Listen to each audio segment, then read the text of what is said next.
It's time for Dodger Baseball. Live from AT&T Park in San Francisco, Sportsnet LA presents the Dodgers as they take on the Giants. Hi, everybody, and a very pleasant Tuesday evening to you. Welcome to AT&T Park. Last year, the Dodgers did pretty well up here. They won the season, and they won 6 of the 9 played here. Interestingly enough, however, they lost more than they won against the Giants at home at Dodger Stadium. Tonight, the Dodgers come in with a 7-game winning streak. The Giants have lost 9 of the last 10. A couple of notes about the Giants. Number one, they're the first team in the major leagues to play 14 straight games. They did not have a day off until yesterday. Secondly, all 14 games were against teams with an above 500 record. So it's been tough sledding for them to give their record 4-10, but they are the world champions, and they can certainly come back, led by 2-time Cy Young Award winner Tim Lincecum. His first 5 years in the National League, Lincecum was 28 games above 500. The last 3.5 years, however, he is 7 games under. Nevertheless, he's a knowledgeable pitcher, and it should be a dandy tonight to open up the series. Dodgers will counter with left-hander Brett Anderson as they try to continue their winning ways. They come in first place, a game in front of San Diego, and with a 7-game winning streak. Tomorrow night, the marquee matchup, Kershaw and Bumgarner. We'll get to the ball game coming up and a whole lot more right after this.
Crawford back in left, Yasiel Puig back in right. That means Andre Ethier and Scott Van Slyke are out of the lineup. There was an extra outfielder in the Dodgers clubhouse today, however.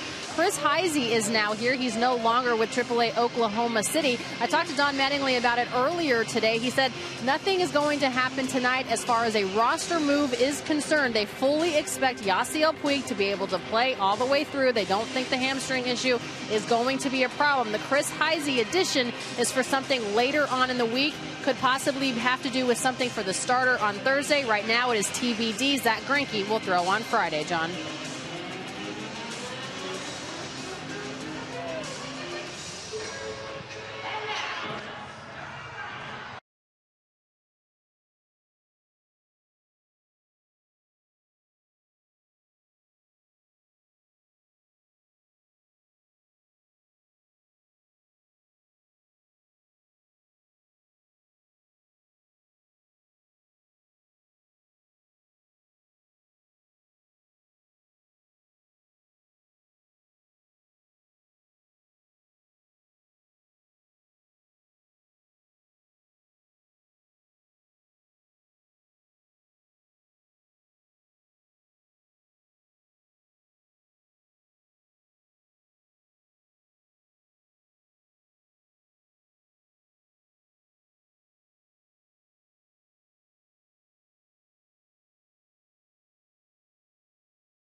With similar routes, but their differences are greater than the hundreds of miles of California coastline that separate them. The Dodgers made their mark in the annals of baseball history with the championship clubs of the 50s, the 60s, and the 80s, while their rivals to the north went over a half-century without reaching baseball's mountaintop. But the present has seen the Giants claim 3 World Series titles in the last 5 years. Now it's the Dodgers who are the hunters. Oh, yes, they won the division a season ago, but it was the Giants that took home the ultimate prize. As the legends of the past have given way to our modern-day stars, these fierce rivals will write the next chapter in one of sports' greatest stories.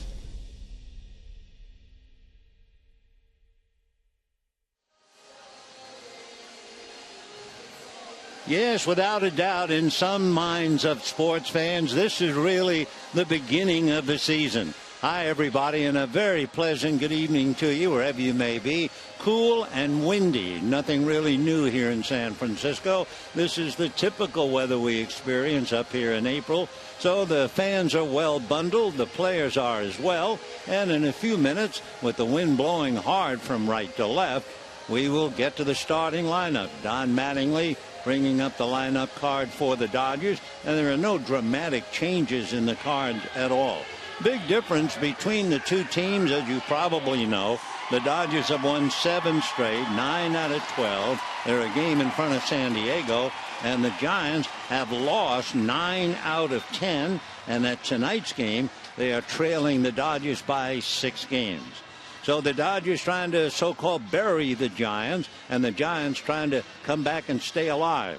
Actually, there have been 10 teams to begin the year 4-10 and wind up in the postseason. And most recently, it would be just across the bay. The Oakland A's in 2001 started the year 4-10. We can take you one big reason why the Dodgers are where they are, and it is somewhat of a surprise. They are first in batting average, first in home run, first in on-base percentage, first in slugging, averaging over 5 runs a game. The Giants are averaging a little more than 2 runs a game. And for Lincecum, tonight's pitcher, they haven't gotten him a run in the last 3 starts. So here's the Dodger lineup ready to face the 2-time Cy Young Award winner. Jimmy Rollins, followed by Yasiel Puig and Adrian Gonzalez. Howie Kendrick at second base hits cleanup. Yasmani Grandal, Carl Crawford, Juan Uribe. Jock Peterson from nearby Palo Alto, so he's thrilled to be playing here. And then it will be Brett Anderson. Tim Lincecum will be facing Jimmy Rollins, which is rather remarkable. If you go back to 2007, Tim Lincecum made his major league debut here in San Francisco against the Phillies. And the first batter he faced would be Jimmy Rollins, who he's going to look at right now. And, of course, back in 2007, Jimmy was the MVP. So a couple of old hands go hand to hand, and the first pitch from Lincecum is off the plate, ball 1. 1-0. Rollins trying to get started, off to a slow start. Never really has done a lot against the Giants. He takes low, ball 2, 2-0. The temperature is on the cool side. It is amazing. I mean, San Francisco and Los Angeles are in the same state. The 2-0 pitch in for a strike, and maybe somewhere, 450 to 500 miles apart. Before we came up here, we were checking the weather, and the weatherman said a beautiful time for the next few days in San Francisco. Pitch in for a strike, 2-2. Well, to me, a beautiful time in L.A. is temperature around 75 to 80, bright blue sky, a little sunshine. But if this is a beautiful time and it's 56 degrees with the breeze blowing from right to left, there is a difference indeed of what those words mean. 2-2 to Jimmy Rollins, swung on, pop fly really into shallow right field. Coming in is Justin Maxwell to make the catch. So Rollins fly ball, 1 away, and I'm sure both Jimmy and Lincecum remembered that day back in 2007. Here's the Giants defensively. Posey and Panic, Crawford, McGee, Aoki, Pagan, and Maxwell. Susac behind the plate, and Lincecum on the mound. Yasiel Puig checking in, hitting .267. They boo him because he has hurt the Giants in the past, hitting .313. 5 home runs, 11 RBIs against the Giants in his brief time in the big leagues. So Puig checking in and takes a strike, and the count 0-1. Yasiel out with that tender hamstring. His last game he went 2 for 3. He had a double and an RBI. No balls and 1 strike to count. Boy, that is a good breeze blowing from right to left. The next pitch to Puig, low and inside. 1 ball and 1 strike. So Tim Lincecum trying to turn things around. And we can give you a few baseball notes on Lincecum, what's been going on with him. The 1-1 pitch, Puig takes a strike. He is getting out the left-hand batters, and he will certainly see a lot of left-hand hitters in the Dodger lineup. Left-handers are hitting 188 against him. Puig pops one in the air behind the plate. Coming back is Susac, but it's on the other side of the screen. Another thing that Lincecum is doing correctly, he is getting the top 6 in the lineup. The top 6 in the lineup hitting only .226 against him. You can still run on him. So far in this young year, the opposition 3 for 3 in his career. Base stealers are 82% successful in running on Lincecum. Puig takes a pitch low, 2 balls and 2 strikes. That would be 171 stolen bases since 2007. 2-2 to Yasiel Puig. 1 out. Tim delivers, and as a one-hopper by the diving shortstop Crawford on out into center field. So Yasiel Puig, a soft line drive, a tantalizing line drive. It looked like it was saying, here, catch me. Crawford diving and came up a buck short. But the ball was not hit hard, and Crawford just missed it. And showing his frustration, he stayed down on the ground for a bit longer than usual. So Puig gets himself a base hit. And with 1 out, the batter is Adrian Gonzalez. And again, we'll repeat, left-handers are hitting .188 against him. So we'll see about Adrian as Lincecum set, comes to his hitter and works it high and inside, ball 1. Adrian, a hot hand, he's cooled off a bit. Nobody expects him to hit what he's hitting now. .469, 5 home runs, 14 RBIs, leading the majors with 23 hits. 1-0 pitch on the way, and that's taken for a strike. Adrian Gonzalez has been on base with 29 different ways, hits and walks. Nori Aoki has been on base in 27. 1 ball and 1 strike. No score, we're just starting. Shifted a bit over towards first base, but not loaded up. Adrian takes low, and they count 2 balls and 1 strike. So they have McGee in the shortstop hole. Crawford almost directly behind second base. The outfield about straight away, and if anything, they pinch the middle. They give Adrian the lines. Lincecum set, looks over his shoulder. The 2-1 pitch is swung on, line drive, backhanded by Posey, steps on the bag, double play. So Lincecum catches a break, no runs, 1 hit, and nobody left. And at the end of half an inning, the Dodgers nothing, and here come the Giants.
And we'll take a look now at Bruce Bochy's card to find out who's playing for the slumping Giants, trying to get well tonight and get back into the middle of things. Bochy not accustomed to being 6 back this early in the year.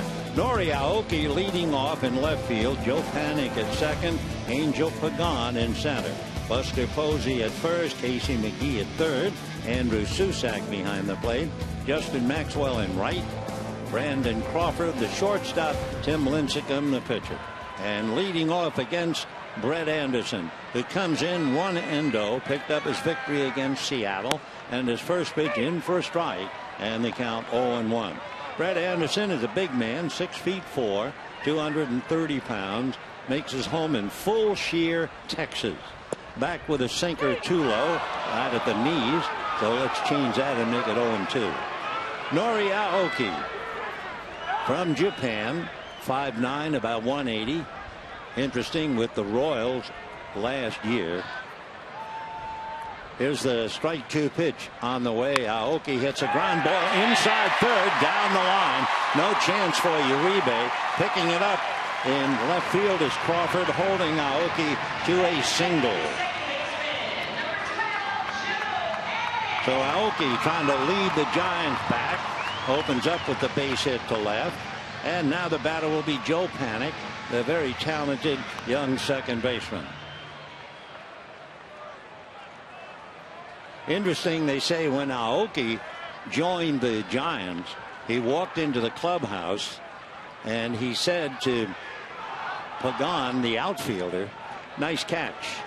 Didn't say hello or anything else. Nice catch. And he was talking about a play that was made in the World Series. Here comes Anderson on the hands, little pop fly. It will be taken by second baseman Howie Kendrick, who does a very bad job in trying to get a double play. So they will get the force play. Aoki is staying at first, however.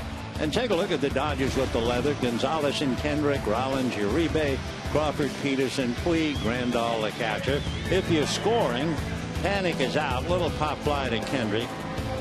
Howie trying to make believe he dropped it and throw to second, but it didn't work. So with one out, Angel Pagan, who is a solid ball player. He means so much to this team. And here he is hitting .321, hitting just under 300 in his career against the Dodgers. Right-hand batter, bends at the knees and waist. Pagan from Puerto Rico, and a terrific player. So Anderson has to work out of his stretch immediately, and you have Buster Posey on deck. So Brett leans in, getting a sign. Aoki off the bag. He runs very well. A look by Anderson, who has a good move over there. And there he goes, raising that leg. And the throw down to second base is not nearly in time. Anderson, despite the fact he had a good runner, raised that right leg surprisingly high. You know, they talk about a glide step. See that leg? I mean, that's nothing close. And Aoki just picked his wallet immediately with a stolen base. So Anderson is going to have to learn that slide step or glide step as Aoki steals his fourth. Boy, that was pretty obvious. So now Grandal is going to walk out to the mound, looking over towards the Dodger dugout. Timeout for the moment as Pagan waits at the plate. Mattingly talking to Tim Wallach, who's on the phone. There's no argument about the stolen base. If there was, it was very brief, and the Dodgers discussed. But actually, Aoki really took advantage of a veteran left-hand pitcher. So now here's Pagan, hitting right-handed. Anderson's first pitch is a one-hopper, flagged by Jimmy Rollins, who fires to first in time for the out. And when the ball hit to Pagan's left up the middle, Aoki had to hold on at second base. A slumping Buster Posey coming up. Posey has just 4 hits in his last 27 at-bats. So his average now hitting .229, and of course he was hitting .311, fourth in the league behind Justin Morneau last year. So he is certainly not accustomed to living in the neighborhood of .229. So that's over 14 games. Anderson trying to make sure he doesn't make that mistake again with Aoki.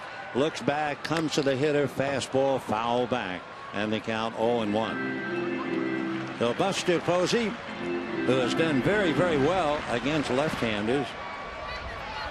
He led the big leagues at one stage last year. He was hitting .433 against left-hand pitching.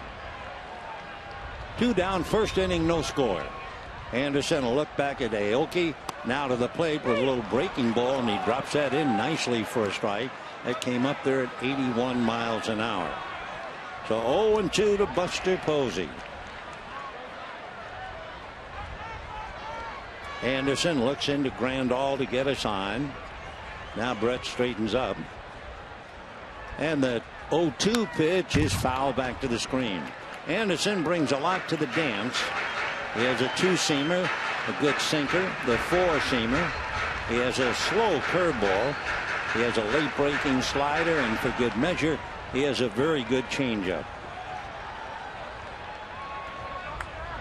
So Brett, who was originally drafted by the Diamondbacks in the 2nd round, out of a stretch, a look back at Aoki, and the pitch to Posey taken low and inside at his feet, and the count 1 ball and 2 strikes. Posey means so much to the Giants. Last year hit .311, and the thing about him, he had 547 at bats. Altogether, he had 600 plate appearances, and he only struck out 69 times. So with all of his ability, he's a contact hitter. 1-2 the count. No score, bottom of the 1st inning. Anderson leans in to get it, now straightens up, looks back at Aoki, and the pitch to Posey at his feet. 2 balls and 2 strikes, the count to Buster. With Posey and Susac, Posey has started 13 of the 14, 9 as a catcher, 4 at first, so this would be his 5th game at first base. 2-2 pitch, changeup, line drive right at Kendrick. So Posey hits it hard, but at the Dodgers second baseman. No runs, leadoff single, man left. And at the end of an inning, no score.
Second inning, no score in the ball game. Howie Kendrick followed by Yasmani Grandal, and then Carl Crawford. Tim Lincecum ready and delivers. Fastball inside under the hands, ball 1. Kendrick is off to a great start. Last year at this time hitting .245. Right now hitting .370.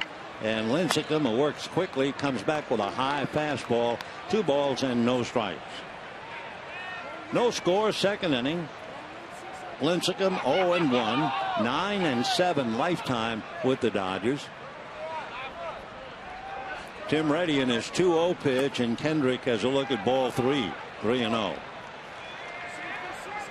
First 5 years, Lincecum was 28 games above 500. The last 3 years, he's 7 games under 500. 3-0 pitch, he threw a high breaking ball for ball 4.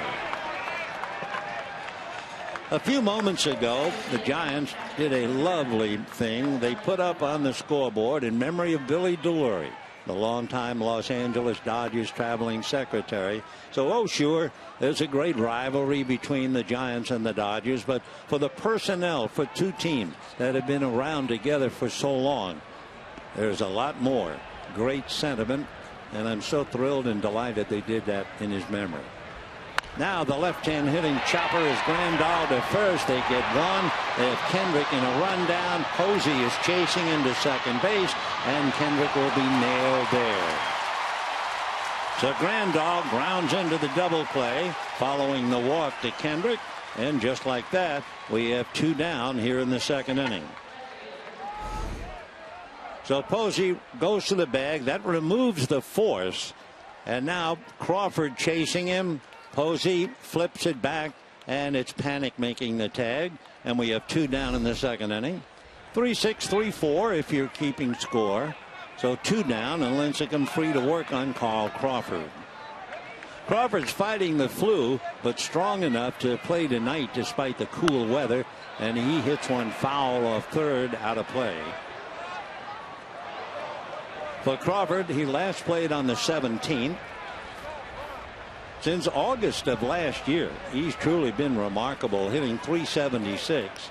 Right now, hitting just a hair under .260. So Carl waiting, and the strike one pitch on the way. Posey thinks better of it, backs off the rubber. Lincecum getting the sign.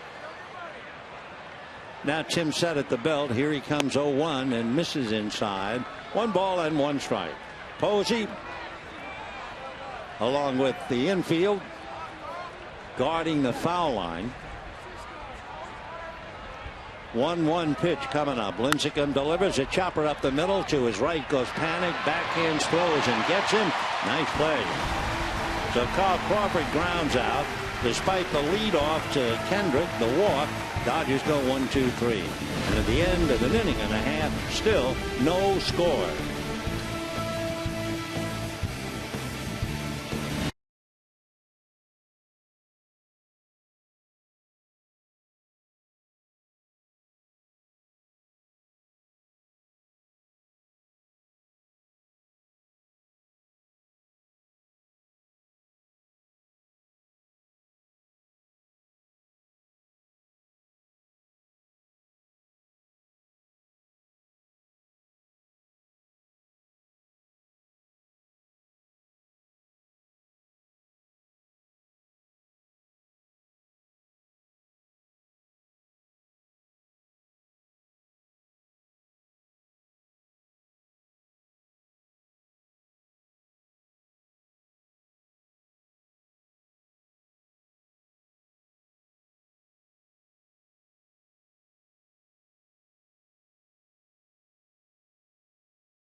Ball game.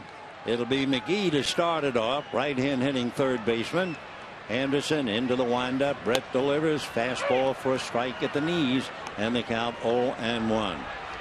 McGee, originally signed by the Cubs out of Fresno State, went from the Cubs to the Brewers, to the Pirates, the Yankees, the Marlins, and now here. The strike one pitch on the way, and he takes another strike on the inside corner. Looked like a slider from up here, and a no ball 2 strike count. Slider is a pitch that Brett Anderson really uses. 0-2 to McGee. Got some big shoes to fill. Pablo Sandoval has moved on. Strike 2 pitch is a fastball up at 90 and a 1-ball 2-strike count. McGee 1 for 10 in 3 starts. He had a strain of the left knee and he missed 5 games. 1-2 pitch on the way, hit in the air to right field. Puig is right there, almost in his tracks, makes the catch for the out, and we have 1 down, 2nd inning. You know, from now through midnight Thursday, you can purchase any reserve level ticket for only $22 for the final game of the Dodger matchup with the Giants. That's Wednesday the 29th at 7:10. And the first 40,000 fans receive a Clayton Kershaw fleece blanket presented by Security Benefit. Availability is limited, so take advantage of it. There's a strike now to Susac. You can purchase by visiting Dodgers.com/22, Clayton's number. So 1 out, 2nd inning. Susac, the backup catcher, who's going to be more and more, I think, the regular catcher as Posey plays more and more at first base. Andrew hitting .273 last year, just called back up from Fresno, swings and doesn't get it. 1-2 the count, 1 out. We're in the 2nd inning.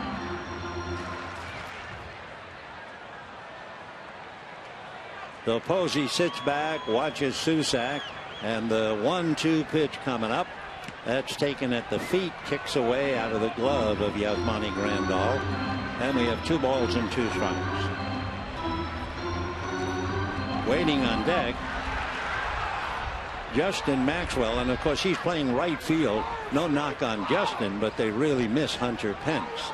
Here's the 2-2 pitch on the way, swung on, hit in the air to the gap in right center, very deep. Puig a long way to go, gestures he's got it, and does. So a long fly ball to deep right center, the deepest part of the park. It's 421 out there, and Yasiel really had to dig and made a fine running catch. Susac losing an extra base hit. Puig going back to his position, and the batter is Justin Maxwell. Talking about right fielder, since coming to the Giants at the deadline in 2012, Hunter Pence had played in every game, 383 straight. Maxwell takes a strike. That's the 3rd longest streak in franchise history. And when I say franchise, I mean New York. Hunter's here wearing a hood on top of his cap. Strike at the plate, another big slow curveball. Bill Cherry followed by George Burns, and then Hunter Pence. But he got hit by a pitch in spring training right in the middle between Bumgarner and Peavy. Peavy's on the DL with a bad back.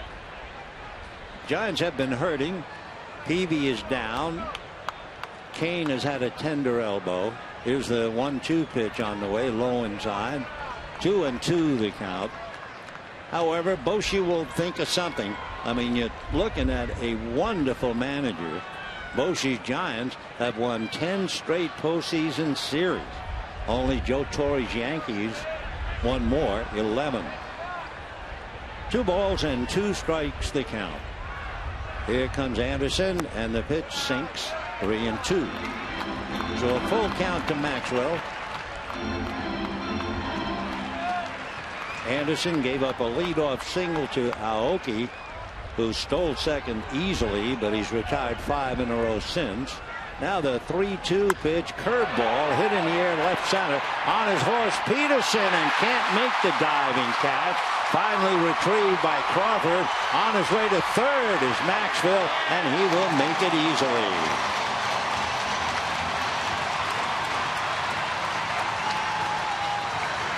So Justin Maxwell, a long triple into left center. Jock Peterson giving it an all-out effort, but he couldn't make the catch. We've seen him make a couple of good catches, and that slow curveball is really straightened out, this time by maybe 6 inches under his glove after a long run. So the ball hit by Susac is very important. If Puig doesn't make that catch, the Giants have a lead. But Puig did make the catch. It's a 2-out triple, and the batter is Brandon Crawford. Anderson ready and delivers. Crawford checks, and it's inside. Ball 1. 1-0. Brandon leading the team. He has 3 home runs, 7 RBIs, but hitting only .200. He chewed up left-handers last year, batted .320 against them. 1-0 pitch on the way. He bunts a drag bunt. He might beat it out. He is going to be safe. The run will score, and the Giants lead 1-0. You knew one thing. Everything has been sour for the Giants, but they are going to come to life. You can bet in this series. A good drag bunt by Brandon Crawford. No play for Anderson. Kendrick was deep, tried to make the play, but Crawford is able to beat it. And just like that, the Giants take a 1-0 lead. So a great catch by Puig, a great effort, but no catch. A triple for Maxwell, and now the bunt single and a run batted in. Tim Lincecum, a big chopper to Uribe. Juan goes to first, and that's the inning. A surprise bunt by Brandon Crawford, and just like that, the Giants are on the board. And at the end of 2, Giants 1, Dodgers 0.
One to nothing lead into the third inning.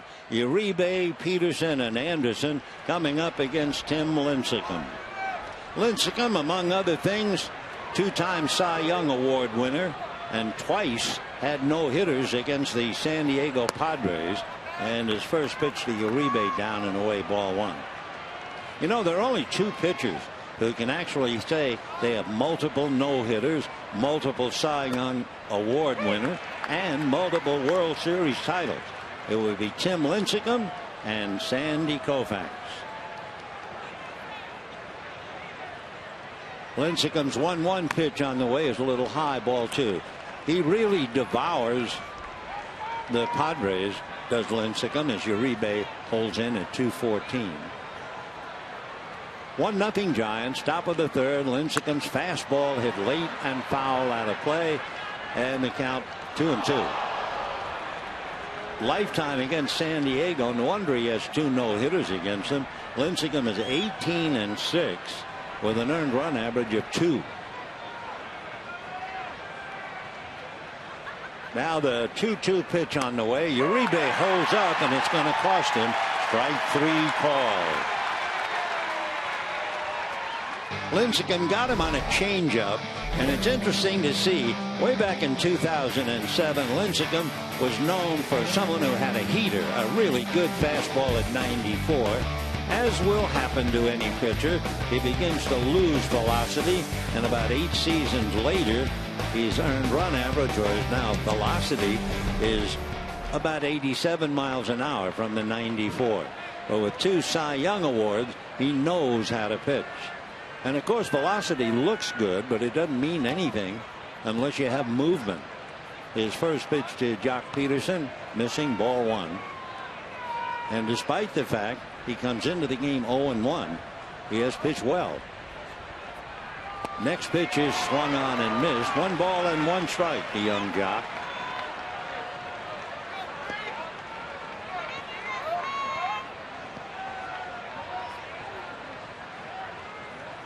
Lincecum rocks. 1-1 pitch on the way. Drops a breaking ball in there. The off-speed curve, 75 miles an hour. So again, as we said, velocity, it doesn't impress anybody. It's the movement that really gets you. The 1-2 pitch coming up. Peterson swings. Big chopper to the hole. Base hit. I'm not sure if Posey ran away from that or not. We've often pointed out the fact that ground ball is the tough decision for a first baseman. Do I go after it? And I think he looked at Joe Panik as if saying, well, darn it, I just thought. You can tell from his body language. So with Posey staying his ground and the ball finds the hole, he was guarding the foul line. So Lincecum gives up somewhat of a questionable single.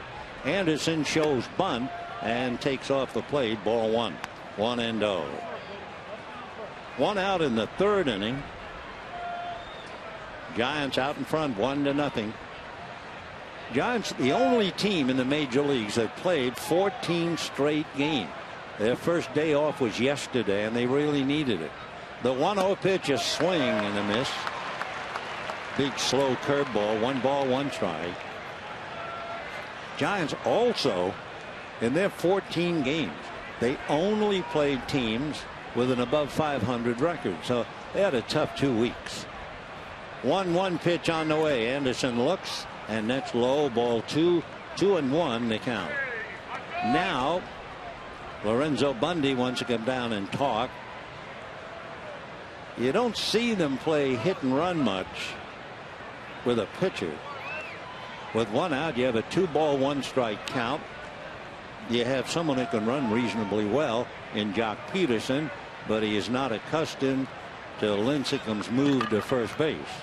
Well, let's see what they do. Anderson shows bunt, and they throw to first of all, to try and take a step away from Peterson, if indeed they're thinking about hit and run.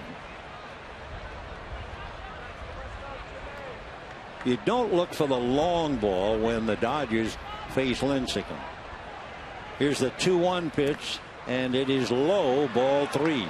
Lincecum has allowed only 9 home runs against the Dodgers. That's over 154 career innings, and he's never allowed more than 1 in any start. Jimmy Rollins waiting on deck. Now the next pitch, Anderson looks, and that is ball 4. So Lincecum trying so hard to prevent Anderson from bunting, and walks him. So the Dodgers now 1st and 2nd. The questionable base hit as the ball found its way between Posey and Panik. And here's Jimmy Rollins, who flied to right in the 1st inning. Again, the very first batter that Tim Lincecum ever faced in the major leagues, Jimmy Rollins, and here they go head to head. They've had a lot of battles since 2007. Jimmy takes the first pitch low. Ball 1. 1-0.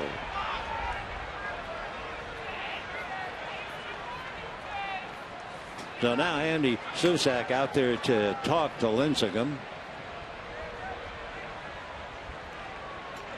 1 ball, no strikes. Over the years, Lincecum and Rollins, well, Rollins hitting less than 200 against him. 1 ball and no strikes. Lincecum ready. Here he comes. Swung on. A drive to right. Going back for the ball is Maxwell at the base of the wall. Makes the catch. Tagging at second is Peterson, and he'll move over to third. So Jimmy Rollins just missed hitting that thing up against the wall. Nice play by Justin Maxwell to go back and handle it. So a long drive to right, and I believe, never really know, the wind is blowing hard from right to left, and the wind might very well have cut that thing down. Nice play by Maxwell. Of course, as soon as we show the flags, they're not drooping. But if you look at the smaller flags right alongside the foul pole, they're the ones I think that really cut that down. So the batter is Yasiel Puig, who has worn out young right-hander Tim Lincecum. Puig, with a base hit in the first inning, is 9 for 15 against Lincecum, way out in front of an off-speed pitch, and the count 0-1. Yasiel has 2 doubles and 2 triples against Lincecum in the past, and he singled to center in the first inning. 0-1 the count. Lincecum at the belt. Strike 1 pitch, swung on and foul back. So after Uribe struck out, Peterson's ground ball found its way into right field. Anderson up there to bunt, got a walk. Now Mattingly is hollering about a tip, meaning the catcher's glove tipped Puig's bat. And Don is quite all over the situation. He is definitely saying catcher's interference. Puig did not complain, did not say anything. Take a look. There's no over there. But from Mattingly, I mean, immediately, Mattingly came out hollering to plate umpire Field and Culbreth, but he will lose that battle. No balls and 2 strikes they count to Yasiel Puig. Giants lead 1-0. We're in the top of the 3rd. Dodgers at the corners, and with 2 out, the strike 2 pitch, and Puig pops it up. Going out to get it is Crawford. The shortstop calling, backing, and makes the catch. Right behind him, Angel Pagan. So Puig pops it up. Dodgers leave runners at the corners. No runs ahead and 2 left.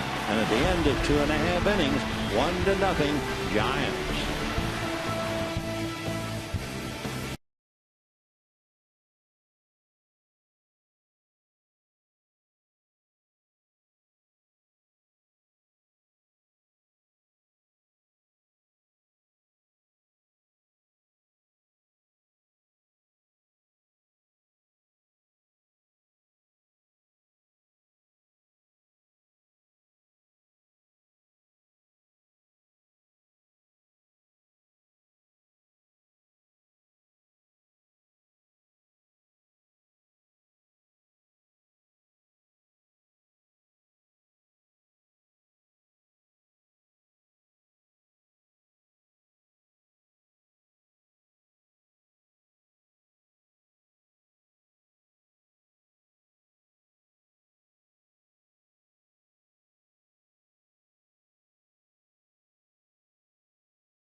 And it looked like he was right.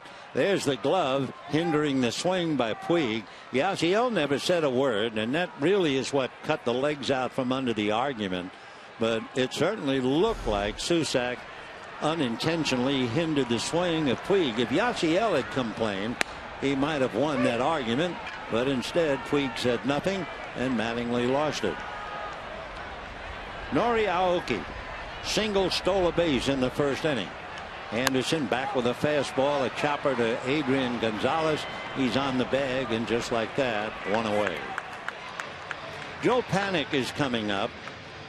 You know, when you look in the background of the Giants and Joe Panik, only 3 Giant rookie left-handed batters have hit .300 against left-hand pitchers in a single season since the club moved from New York to San Francisco back in 1958.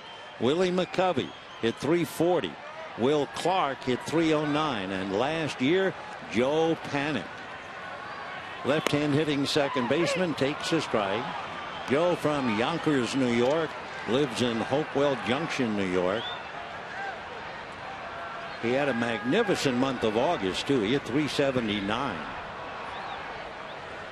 The strike one pitch. Panik punches it to the hole. Backhanded by Rollins. Long throw is too late. Jimmy makes a nice play. Throws on a hop.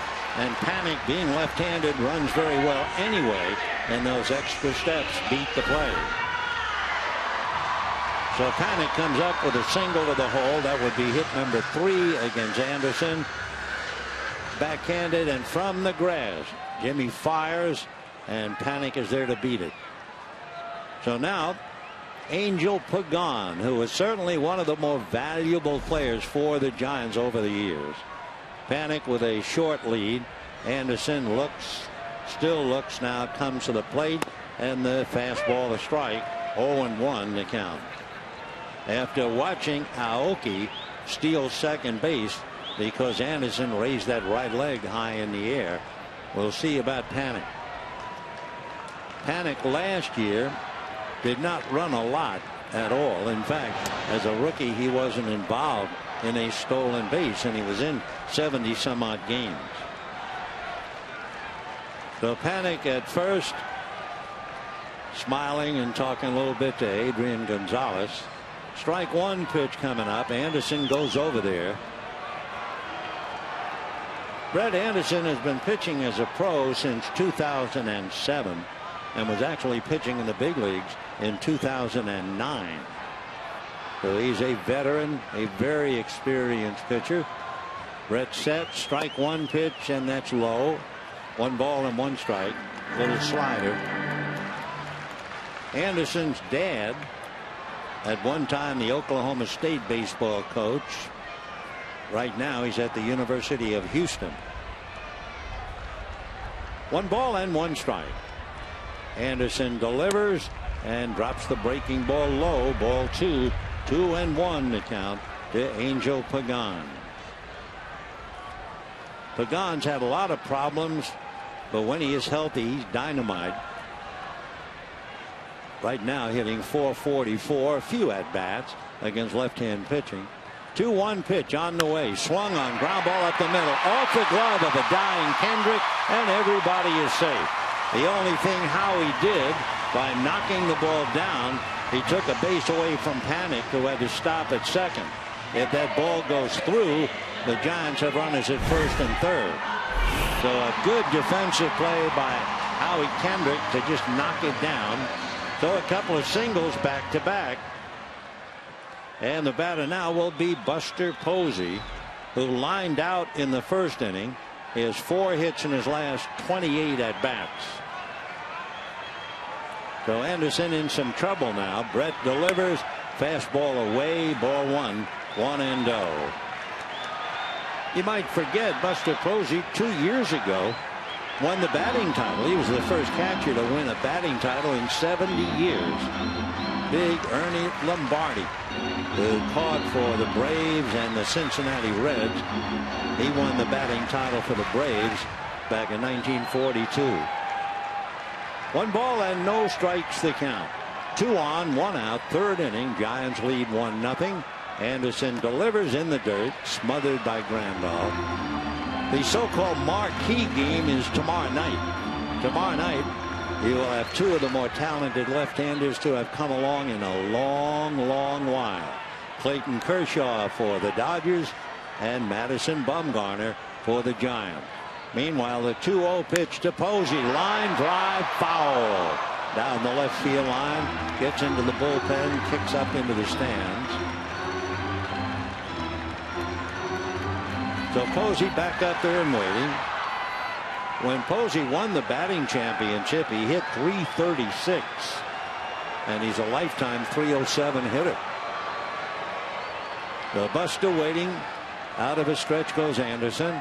And the 2-1 pitch is in there. Off speed change. And they count 2 balls and 2 strikes.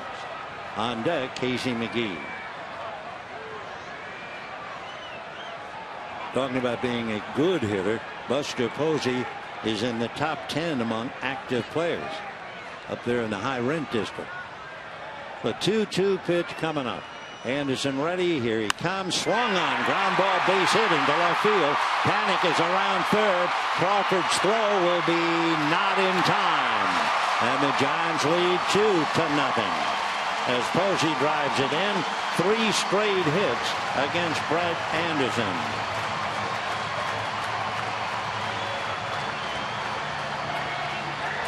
So Panic, a ground ball for a base hit. Pagan followed with a ground ball base hit. Posey, a ground ball single for a base hit and a run batted in.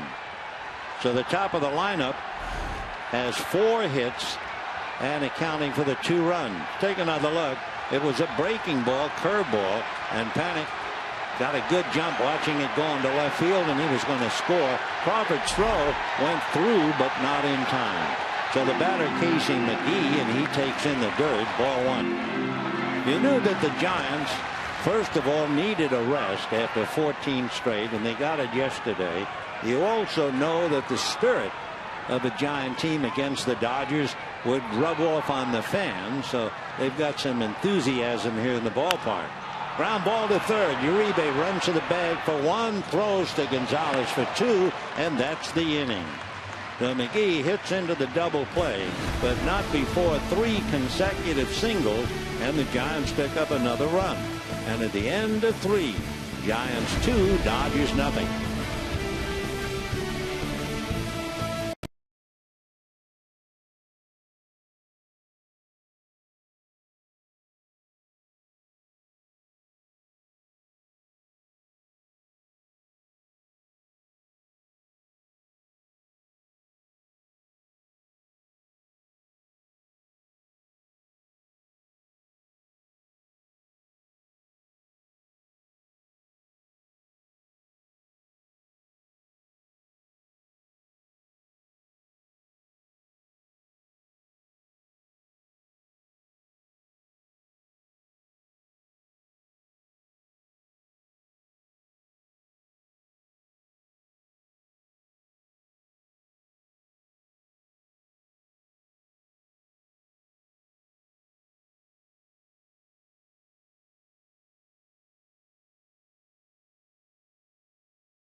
The 2015 Jeep Cherokee.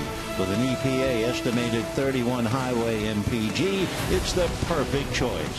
Visit Jeep.com today. Giants take a 2-0 lead into the 4th inning. The Dodgers very aggressive during their winning streak, and they did a great job swinging at the first pitch. In fact, the Dodgers are hitting .444 on the first pitch. Adrian, however, takes the first pitch over his head. 1 ball and no strikes. Hit that ball to Posey, the line drive that doubled up Puig. 1 ball and no strikes. Change away. 2-0 the count. Adrian Gonzalez on the first pitch is 4 for 9, but he has run the count 2 balls and no strikes. And ball 3. Well, you look at Lincecum as you check Adrian Gonzalez, and it doesn't look like the same Lincecum. All cleaned up, the hair cut, like Troy Tulowitzki, who got rid of the mullet. 3-0 pitch. Dropped in there. 3-1. So Tim Lincecum has been with the Giants since 2007. First round pick out of the University of Washington. And the next pitch away for ball 4. So the Dodgers had Puig single, but he was doubled up. Kendrick walked. He was doubled up. Dodgers had a single to Peterson, a walk to Anderson, but Rollins and Puig made out. Howie Kendrick walked in his only at bat. Gonzalez doesn't figure to do any base running. Short lead held on by Posey. And that's a little low. Ball one. 1-0 to Tim working on Howie Kendrick.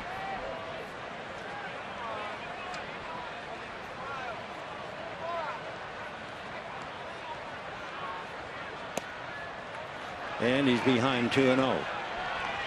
In his last start pitching against Colorado, Lincecum allowed a 3-run home run to Nolan Arenado on a no-ball 2-strike count with 2 outs. And the Giants lost that tough game 4-2. Chopper to third, McGee down to Panic, Panic over to Posey, and the Dodgers ground into a third double play.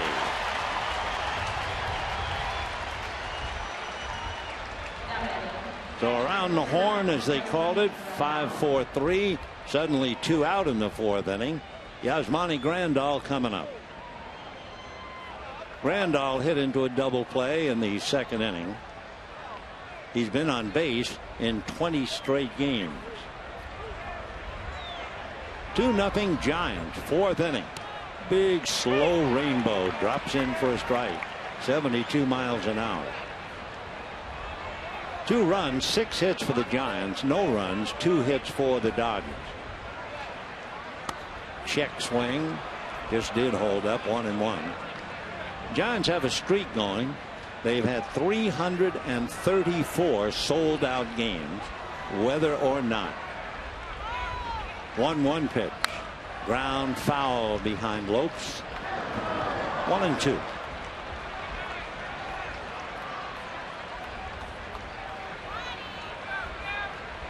One thing the Giants need, and they have, the steadiness of Bruce Bochy. 1 ball and 2 strikes. 2 out, 4th inning, 2-0 Giants. Bochy has managed 4 World Series and played in 1. Remember, he got the Padres in 1998, where they lost to the Yankees in a sweep. 1-2.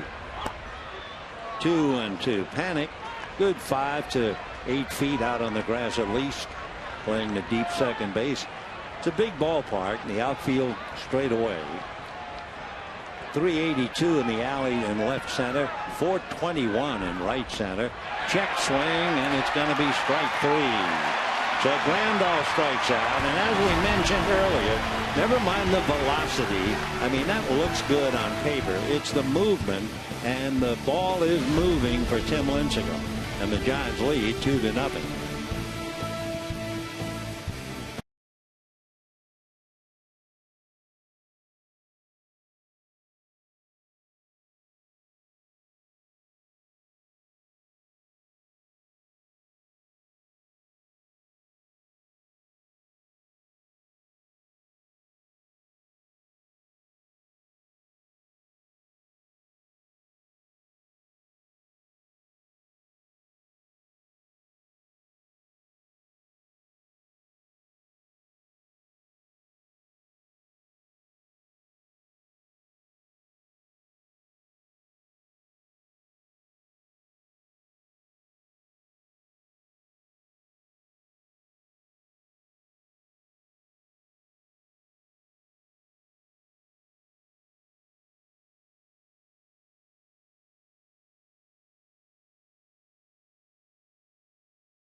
Dodgers host the 2015 Civil Rights Game in honor of Dodger legend Jackie Robinson. So don't miss Backstage Dodgers. That'll be Thursday at 7 on Sportsnet LA.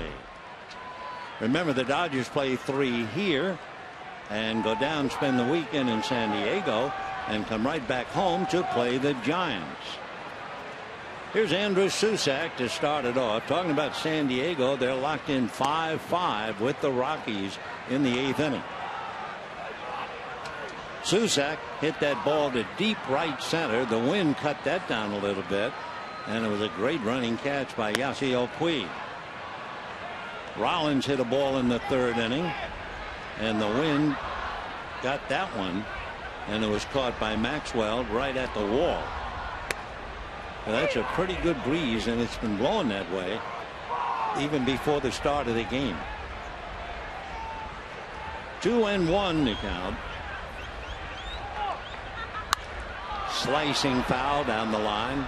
It's only 309 feet down the line to right field.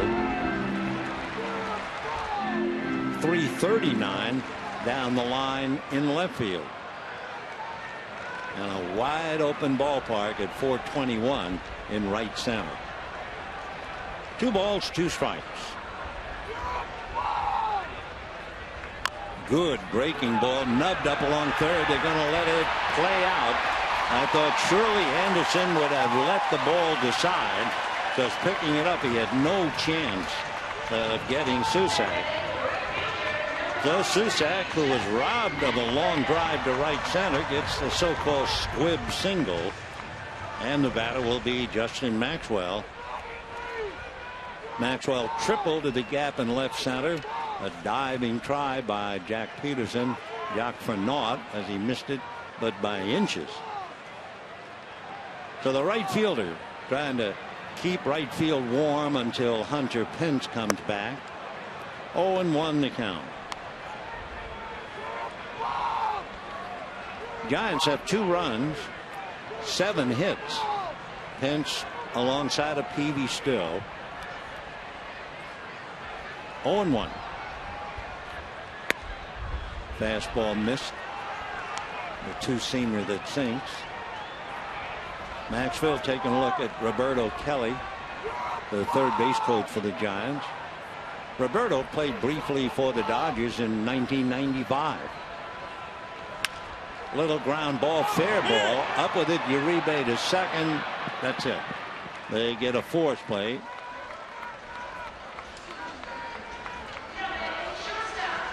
So 1 out in the 4th inning, and Brandon Crawford, who shocked everybody with 2 out and a runner at 3rd. He laid down a perfect bunt. Kendrick tried to make the play, but he couldn't do it. Scoring on the play was Maxwell. Then later on, Panic scored on 3 singles. Panic, Pagan, and Posey. And you're up to date, 2-0 Giants. Slow breaking ball misses. Ball 1. Brandon Crawford, the pride of UCLA.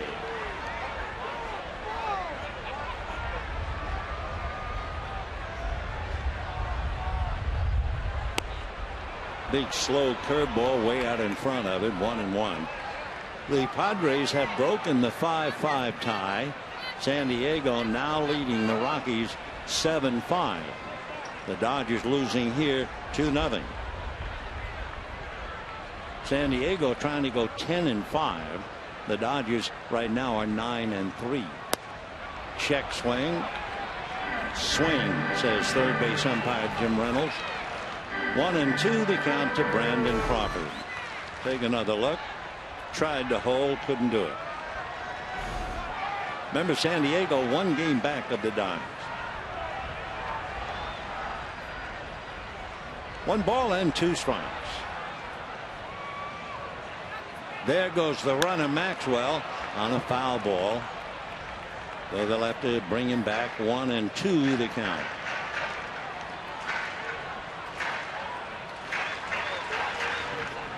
Two runs, 7 hits, no errors for the Giants. Along the way, they've left 3. No runs, 2 hits, no errors for the Dodgers. They have left 2. Brett Anderson going up against Tim Lincecum. Tomorrow night, Clayton Kershaw and Madison Bumgarner. Another check swing. No swings, Ed Reynolds. 2-2 the count to Brandon Crawford. Take another look.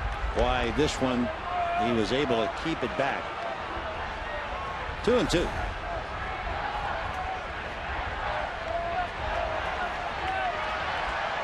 Anderson a look at Maxwell. Fastball hit the right field, base hit down the line. That means Maxwell will be able to go to third at least. Kelly will stop him on the double by Crawford. So 1 minute Crawford bunts for a base hit. Next at bat he drills one. And with one out, the Giants have runners at second and third. And Tim Lincecum will be coming up.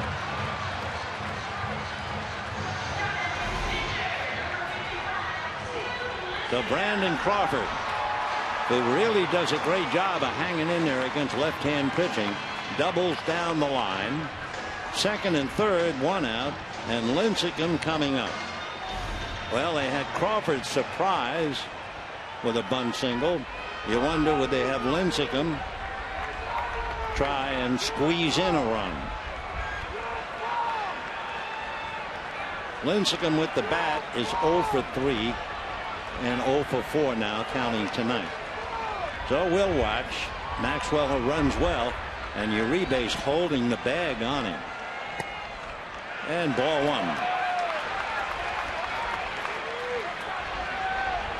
So Uribe doing two things. He is even with the bag. He'll almost go to the bag. Roberto Kelly talking to Maxwell. Infield is up. The outfield split. There's nobody in center or right center. And that's ball two. But Brett Anderson now with first base open, falling behind 2-0, and Nori Aoki is on deck. So Aoki, who's been on base once and stole a base, waiting while Lincecum has run the count in his favor. 2 balls and no strikes. Maxwell at third, Crawford at second, 1 out. Fastball, 2-1.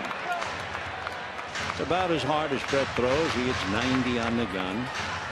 Lincecum now on a 2-1 count, checking with Roberto Kelly.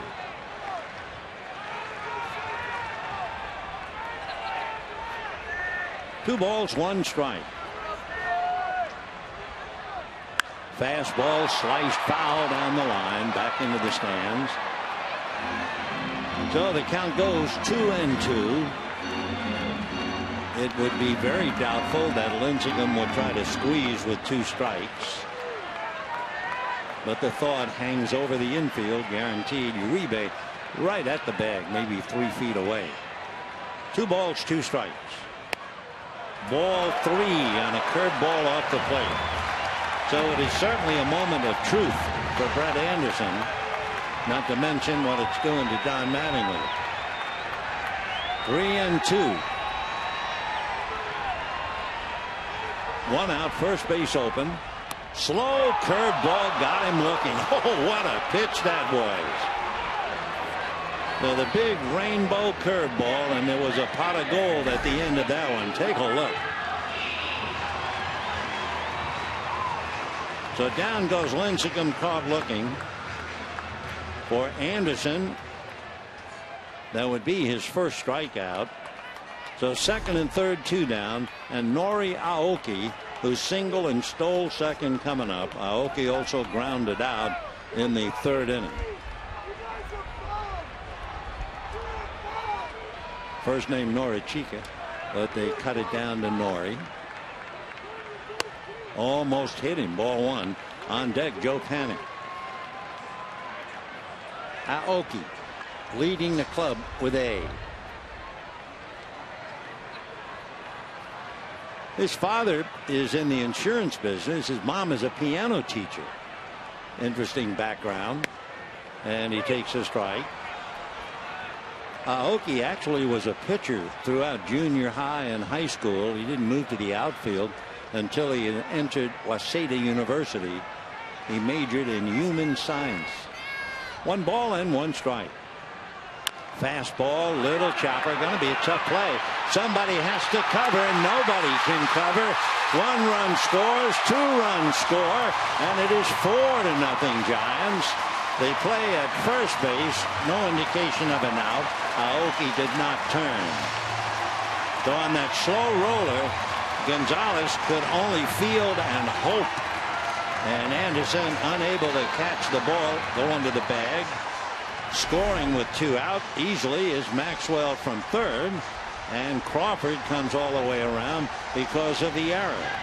So the Dodgers, have been playing brilliantly at home, stick their toe in the road, and the Giants run over it. And it is 4-0 San Francisco. Aoki just did jump over the ball. It'll be a single, an RBI, and an error charge to Adrian Gonzalez. Tough play to be able to hang that thing for Anderson coming over. So Aoki comes up with a scratch single, as they call it. Picks a run batted in. 4 runs, 8 hits for the Giants. No runs, 2 hits for the Dodgers. Joe Panik has popped up, single to short, hitting .291, and they have to really watch Aoki. We'll see if Anderson raises that right leg as high as he did in the first inning. Aoki really took off and stole it.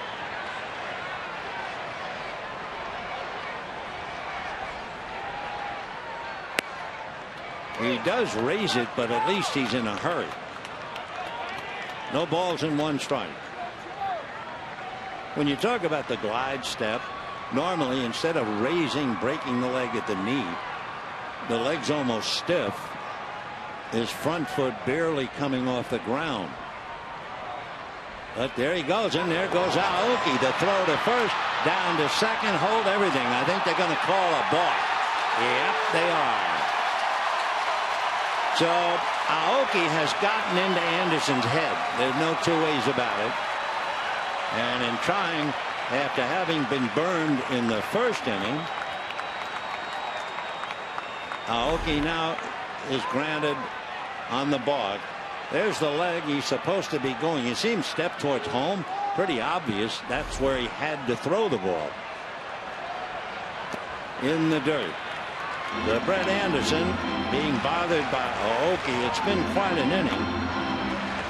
Susac opened up with that. They used to call him a bleeder. A little roller up along third. Then Maxwell hit into the fourth play, but then Crawford doubled to right. And now the single by Aoki after that play at first. So 4 runs on 9 hits for the Giants. No runs, 2 hits, and an error for the Dodgers. Dodgers send a couple of fellas down to the bullpen. Nobody's throwing yet, but they're looking ahead. Anderson is due to bat 4th in the 5th inning. Fastball, little roller up the middle. Kendrick on it, takes care of Panik and the inning, but not before the Giants pick up 2 more. Big error at first base, and at the end of 4, Giants 4, Dodgers nothing.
Dodger Baseball on Sportsnet LA is brought to you by Jack in the Box. Jack's hottest sandwich is back. Head to Jack in the Box for Jack's Blazing Chicken Sandwich. And by Nissan. Choose Nissan today for great offers on our most exciting lineup ever. Choose Nissan.com. 4-0 in favor of the Giants as we move to the 5th inning. And Carl Crawford leads off for ball 1. Crawford grounded out in the 2nd inning.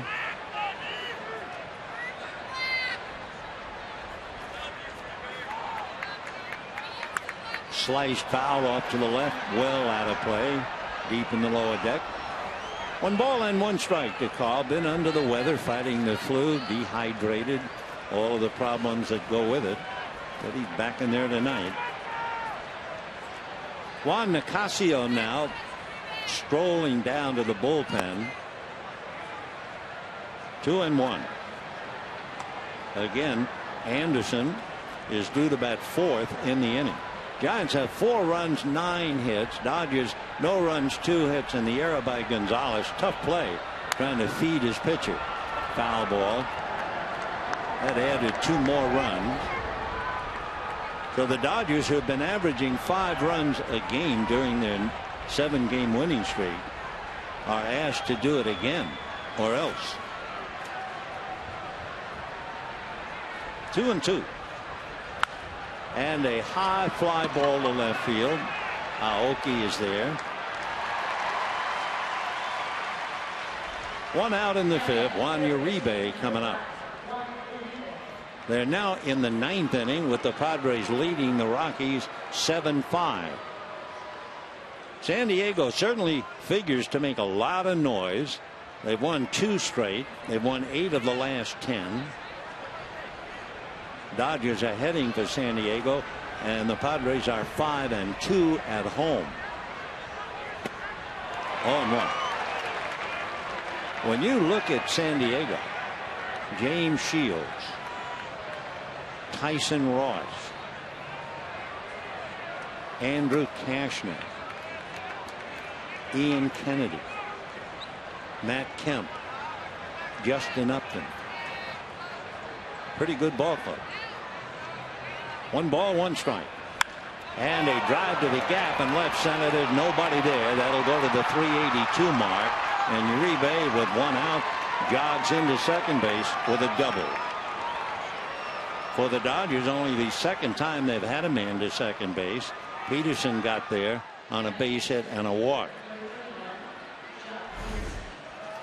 So Uribe gets a pitch up, a little bit of a break, kind of a hanging slider, I think, and it's whacked up against the wall.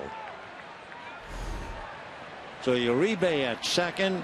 Alex Guerrero is out in the on-deck circle. Peterson is the batter. So the Dodgers looking ahead to bat for Anderson. And Guerrero getting ready to do just that. Here's Jock, single to right in the 3rd inning. And a strike. 0-1.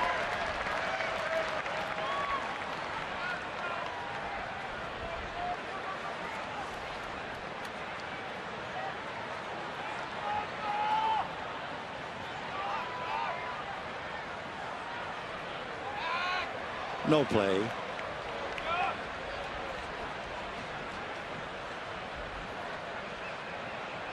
Jock Peterson back up to hitting .300.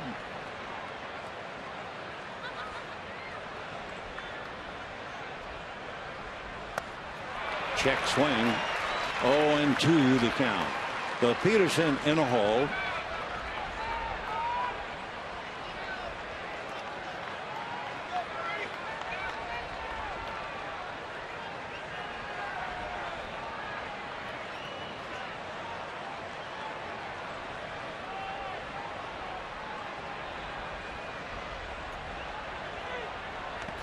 In the dirt. Nice block by Susac. So Uribe doubles. He's still there. One of the problems for Jock Peterson is making contact. He swings and misses a lot. In fact, coming into this game, his percentage of swinging and missing is a little more than 40%, which certainly can't please Mark McGwire. Like that.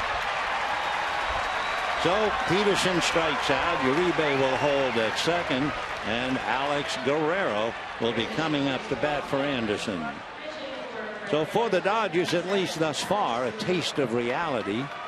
Brett Anderson gives up 4 runs. The error around first base cost him 2. 9 hits, and he's now officially out of the game. So Juan Nicasio getting ready in the bullpen, and Guerrero checking in. Guerrero 5 for 14, batting .357.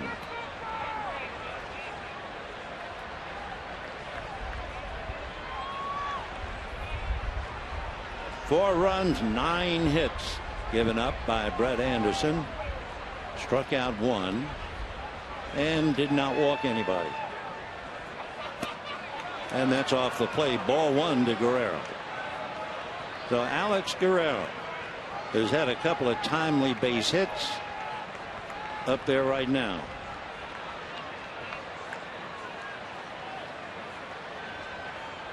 Four to nothing Giants. We're in the 5th inning.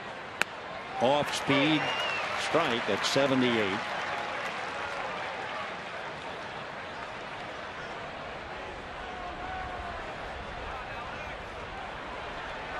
Guerrero back on April the 14th. Remember, had that pinch hit home run against the Mariners. And a hard ground ball inside third down the line. Uribe will score. Guerrero into second base, standing with a double. So it's Guerrero who gets the Dodgers into the game. A shot inside third. Couple of doubles for a run. Dodgers still have a long way to go. They're down 4-1. Slow breaking ball. Not much of a chance from McGee to get his glove on that thing. That was a shot, and on down the line. So now Jimmy Rollins coming up. Rollins struggling is 0 for 2, but Guerrero off the bench with a key double. Uribe scoring. Stan Conti wanted to make sure he was okay. Remember, Uribe had a history of hamstrings. Scoring from second, I think Stan wanted to make sure. So Rollins now trying to keep the inning alive, hitting .220. Guerrero at second base. 4-1 Giants in the 5th.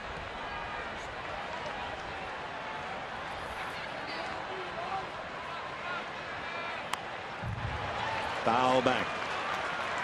Juan Nicasio has some company down there. That's Pedro Baez beginning to warm up.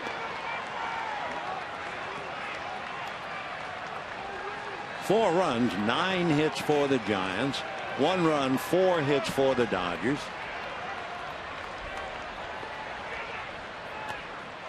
And that's low. 1-2.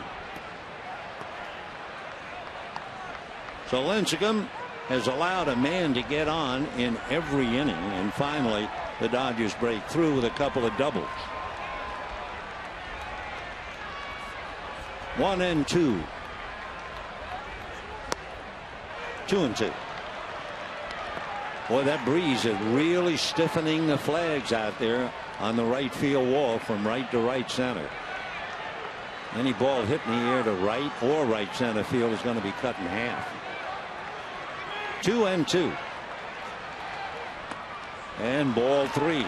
Rollins knows all about that. In the 3rd inning, he had a drive to right that figured to hit the bricks. Only the wind cut it down, and Justin Maxwell caught it right at the wall. So big pitch with Puig on deck. 3-2. Got him.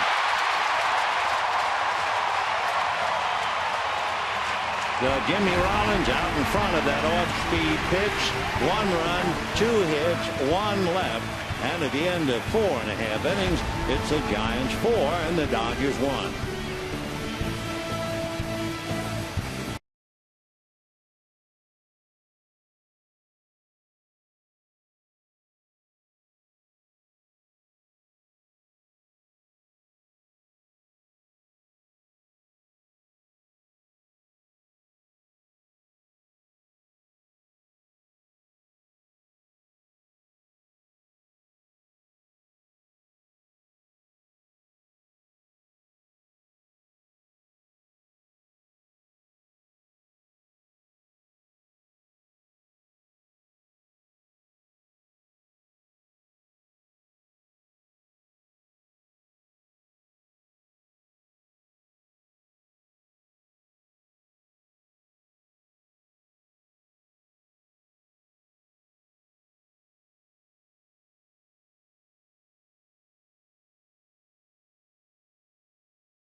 presented by 76.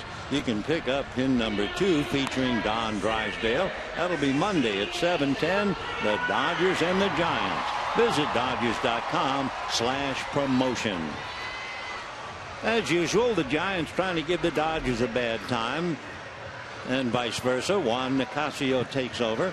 Last year, the Dodgers wound 10 of 19 against the Giants. They did their best work here. They won 6 out of 9 here, and the Giants won 6 of 10 at Dodger Stadium. So Don Mattingly had Brett Anderson go 5 innings, actually only 4, and we're going to the 5th. And Anderson giving up 4 runs and 9 hits.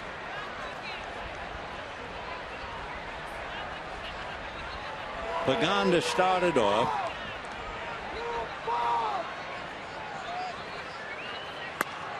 Off the plate, ball 1. Pagan grounded to short, single to short, but that was hitting right-handed. He's a switch hitter.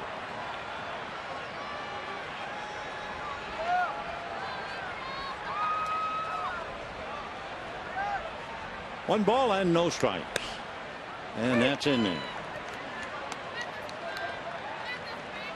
So the veteran Nicasio working on a good switch hitter. Came into the game hitting .500 right-handed, just about .290 left. 1-1.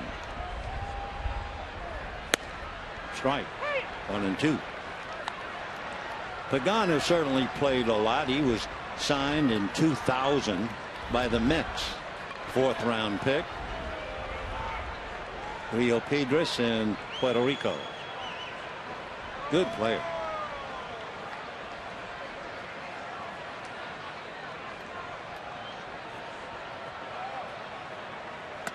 Fastball, kind of show it to him and nothing else.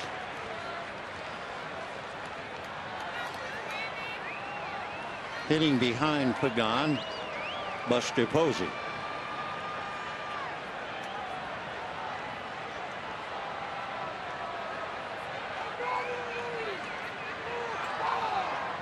Two balls and 2 strikes. Fastball down, swung on and missed, and that'll do it for Pagan. 1 out here in the 5th inning. The batter Buster Posey lined out to Howie Kendrick and single sharply to left inning in the 3rd to pick up a run. Buster hitting .240, but as we mentioned, a former batting champion. He'll be hitting a heck of a lot higher than that. Fouled away.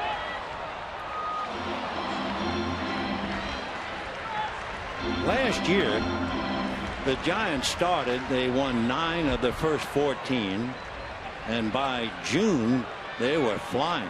They were 43-21, so they were 22 games above 500. Then they lost 9 out of 10 and 18 of 23. Show you the ups and downs. Whoa, to the backstop. Straight change or a breaking ball. 1 ball and 1 strike. In fact, the Giants, the world champions at one time last year, they lost 21 of 27 at home. And yet, here they are, the champs. 1-1.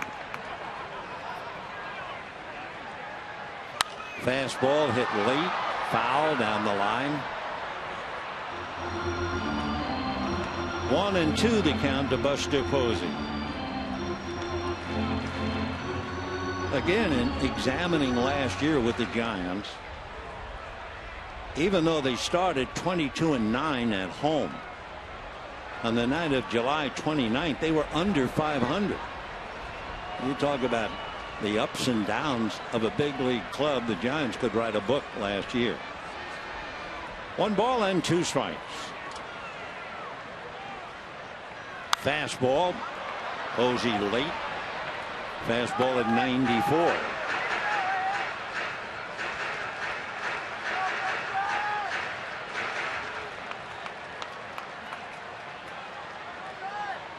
So Juan Nicasio trying to pick up the pieces for Brett Anderson, who came into the game picking up a victory against Seattle. 1 ball and 2 strikes.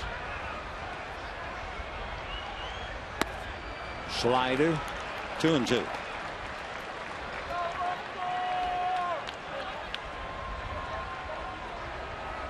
Posey certainly a steadying influence on this Giant club, whether he's catching or playing first base. 2-2. Pulled foul by inches. Again, that looked like a slider in. Posey turned on it too quickly. So Nicasio trying to keep the Giants at 4 and hope that his mates come in and catch up for him.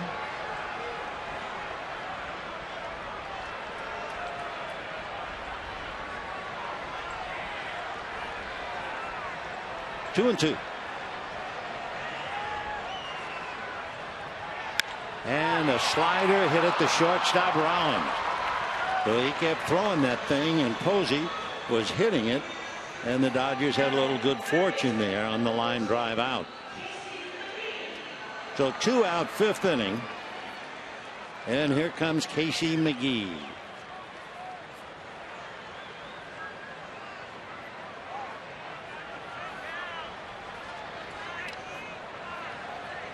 Four to 1 favor the Giants. 2 out, bottom of the 5th inning.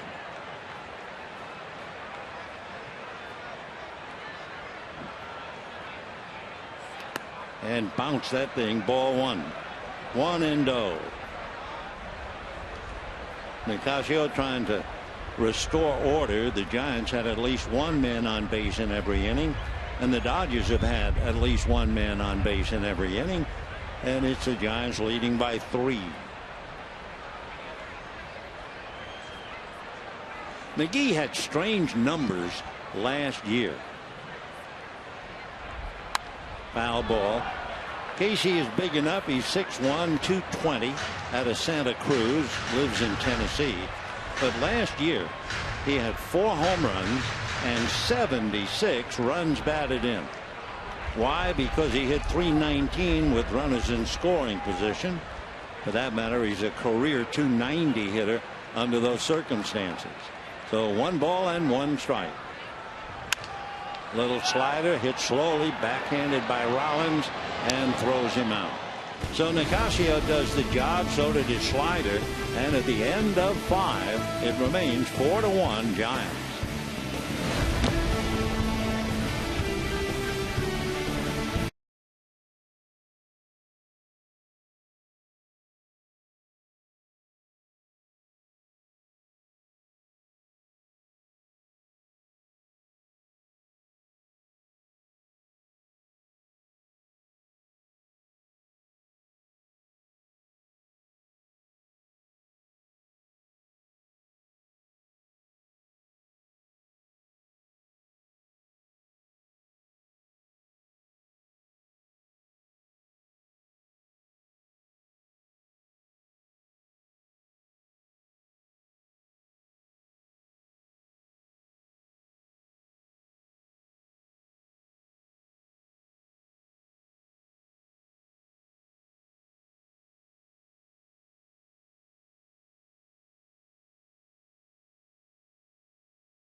or not. Remember the Dodgers went into Dodger Stadium in 1962? Well, on this date in 1967, they were to play the Cardinals, and they were rained out. It was the first time that they were rained out in 737 games. So they played the next day, Bob Gibson, Don Drysdale, and the Dodgers lost. The key base hit, of course, by somebody named Flood. Let's go back to this one.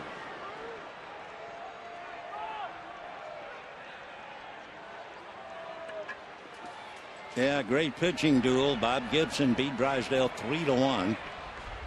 And the center fielder, it was Curt Flood, to drive in the 2 winning runs. Meanwhile, Yasiel Puig will start. He'll be followed by Adrian Gonzalez and then Howie Kendrick. 4-1 Giants. 6th inning. Ground ball, base hit. So Puig really gives Lincecum a very bad time. And tonight he is 2 for 3. And the batter now, Adrian Gonzalez. The Yasiel, single to center, now singles to left. Gonzalez lined into a double play and walked.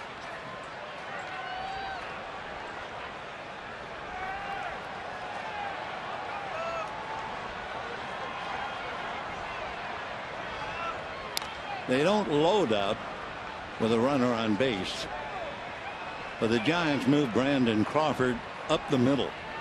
McGee all alone really on the left side.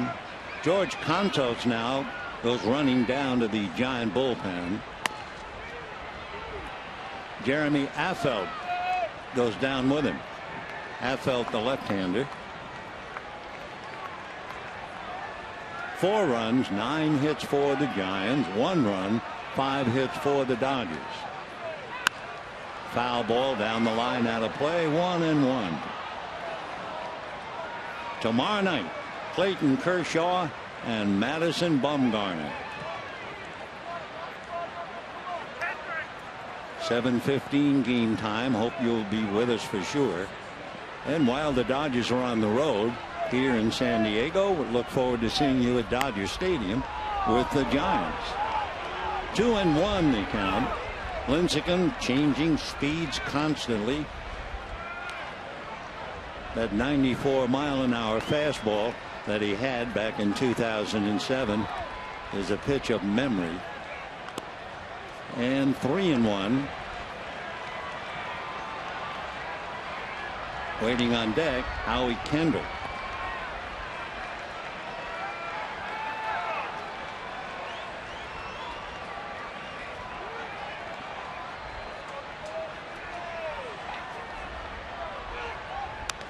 Three and 2.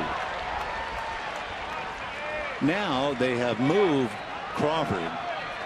He is on the other side of second base, though they load him up on that last pitch.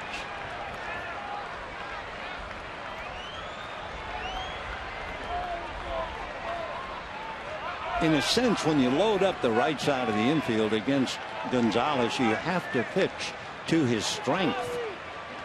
3-2, Puig holds, and it's swung on and missed.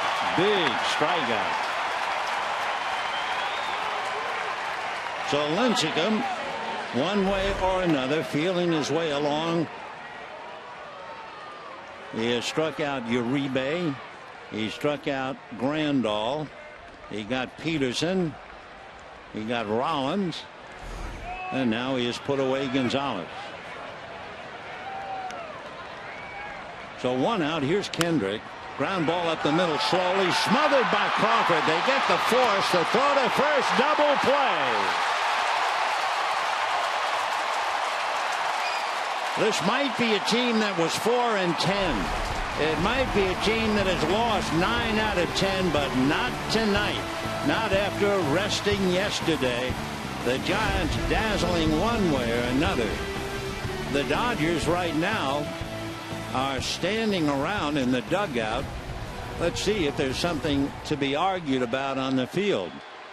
The Dodgers might have gone to the phone to see whether they want to protest or not.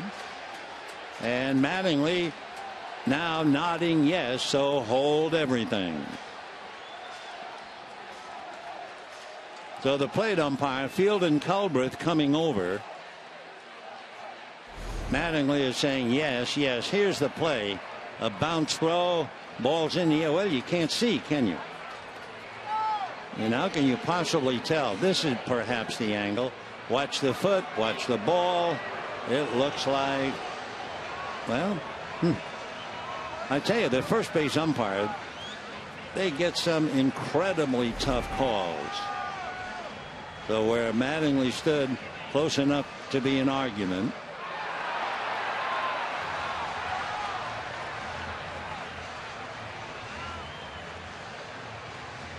Imagine how tough it is now. They're looking from all angles with all kinds of equipment, and the umpire has one shot. Can't see the ball, so you don't know if it's in his glove or not. There's the angle. There's the foot. There's the ball. And wow. Wow. And the foot is blocked. Out. So the Giants come up with a dazzling double play on that diving stop by Brandon Crawford. Dodgers are denied, and at the end of 5.5, it remains Giants 4, Dodgers 1.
When you come to Dodger Stadium May 3rd, and you can get a kid's Yasiel Puig replica jersey presented by Rice Krispies Treats. For more information, go to Dodgers.com/promotions.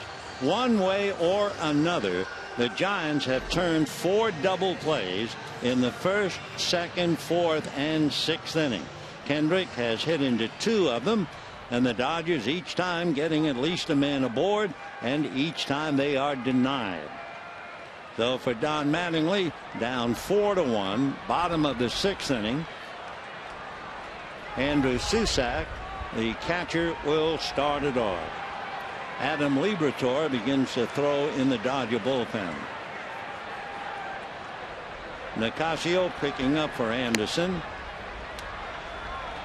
1 ball and no strikes.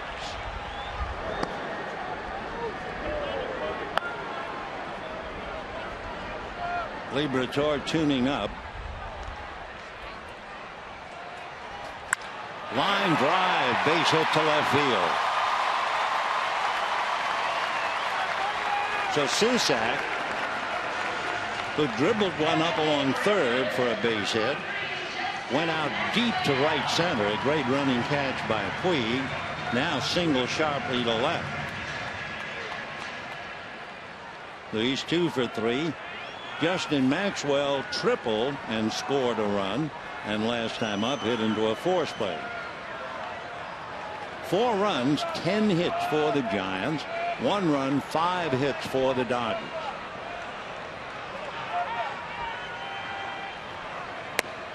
And ball one. We can also tell you the Padres held on and beat the Rockies 7-6.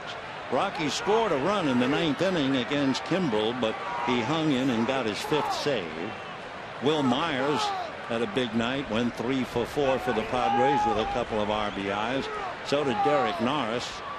He knocked in 2. That's off the plate. So Brandon Maurer picked up the victory. Logan the loss. And the Padres putting some heat now on the Dodgers. Meanwhile, Tim Lincecum, a little of this, a little of that, and the 4 double plays have certainly bailed him out. 2 balls and no strikes. And ball 3. On deck, Brandon Crawford. Justin Maxwell out of Bethesda, Maryland. His first major league hit, would you believe, a pinch hit grand slam. What a way to break in. And ball 4. So Nicasio retired the side in the 5th inning with sliders. Now base hit and a walk, and he's in trouble. And the batter Brandon Crawford, who bunted for a base hit to drive in a run in the 2nd and doubled to set up a couple in the 4th. Brandon hitting .234.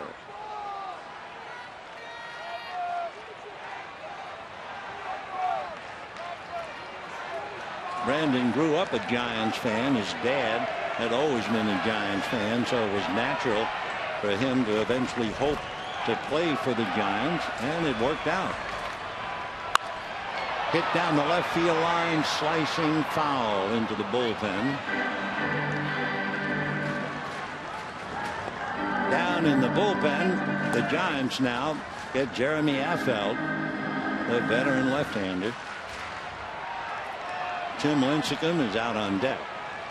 Well, we'll see. 2 on, nobody out. 4-1 San Francisco. Giants, in losing 9 of 10, scored a total of 20 runs. That's an average of 2 a game. They have 4 tonight. No balls and 2 strikes.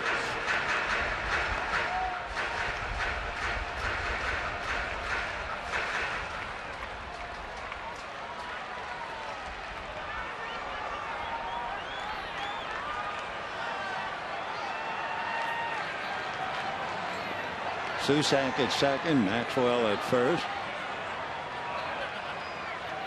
0-2.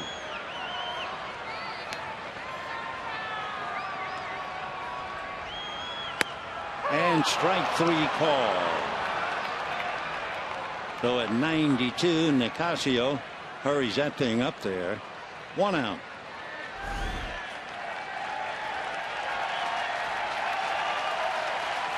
After all those sliders, I think Crawford might have been looking breaking ball, and he was frozen on that.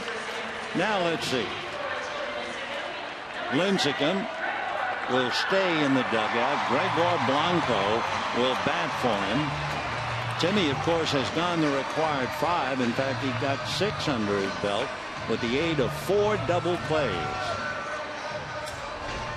So Gregor Blanco will be batting. Lincecum turns in a nice job.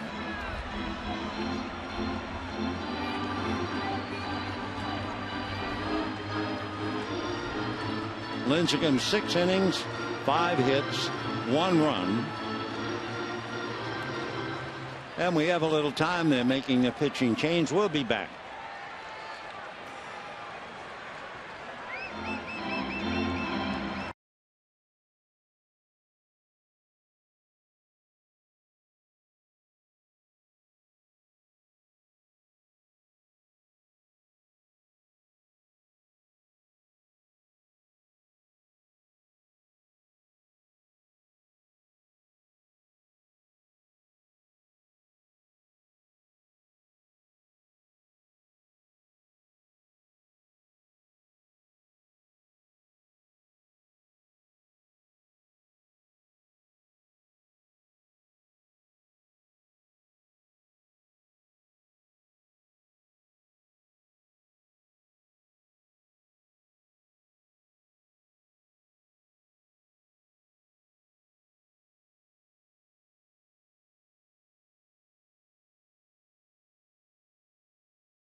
to you by DraftKings. Play daily fantasy baseball for free on DraftKings.com. Use promo code BlueCrew for free entry.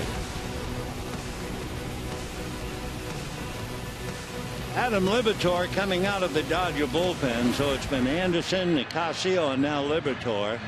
And he will be facing the right-hand hitting Matt Duffy instead of the left-hand hitting Gregor Blanco.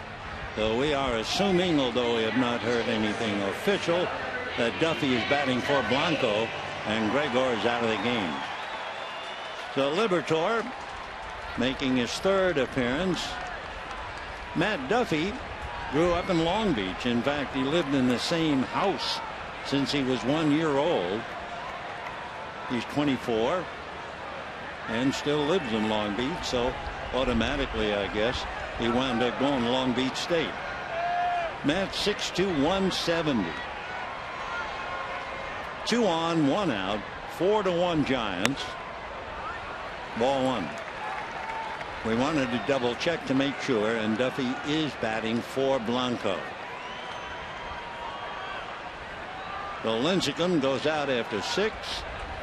Giants leading 4-1, trying to get them a couple more. 1 ball, no strikes.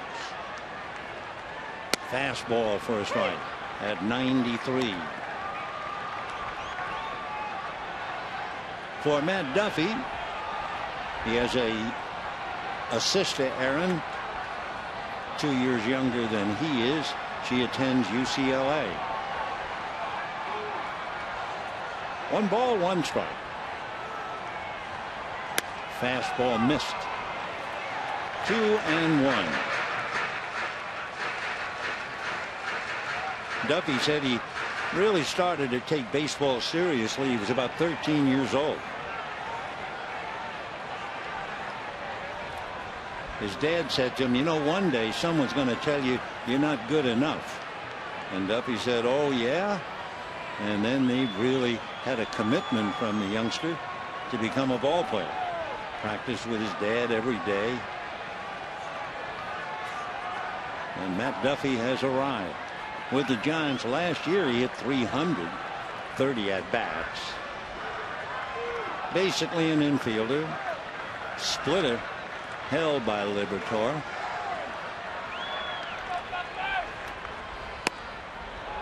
That's a little low at 94. And the breeze, which had died down a bit, has picked up again. 3-1. It was 57 when the game started. And I imagine the people out there in the pavilion, they've been looking into the wind all night. 3-1 to Duffy. Susac and Maxwell on the bases. Fastball hit to short. The quick feed for 1. They turn it for 2, and turnabout is 4 play. After all, the Giants have turned 4 double plays against the Dodgers. So no runs, a hit, 1 left. And at the end of 6, 4-1 Giants.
Seventh inning.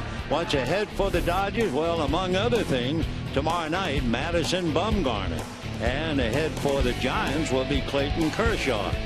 Because Kershaw and Bumgarner tomorrow evening, game time 7:15. Thursday afternoon game to be announced for each team. Not quite sure. Dodgers then will go down to San Diego for 3 and then come home and play the Giants for 3 and Arizona. So make your plans and we'll see you when we get home. High chopper to short. Crawford for the hop. And just like that, one away. Scott Van Slyke is on deck. Van Slyke will bat for Crawford. And Paco Rodriguez in the Dodger bullpen. So Grandal didn't hang around. One away.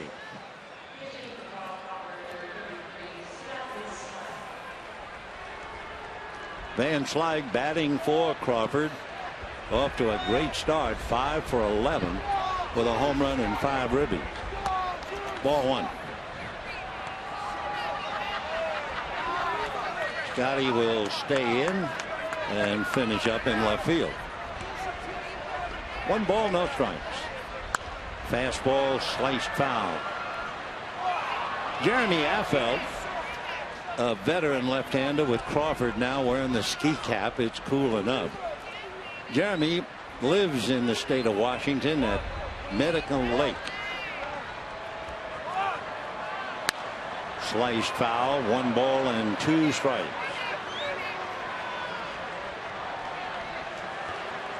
Jeremy's father, he was a bombardier in the Air Force, flew B-52s. In fact, his dad was stationed in Guam, so Jeremy spent his 2nd, 3rd, and 4th grades there.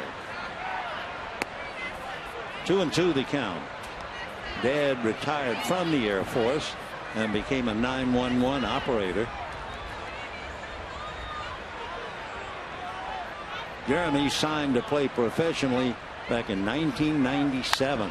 Fastball hit to right, deep, going back. Maxwell at the wall, makes the catch. I don't think the wind cut down completely, but it had to take a little of it. And Maxwell, a nice play in right field. So 2 down, and Juan Uribe coming up. Uribe struck out, doubled, and scored a run.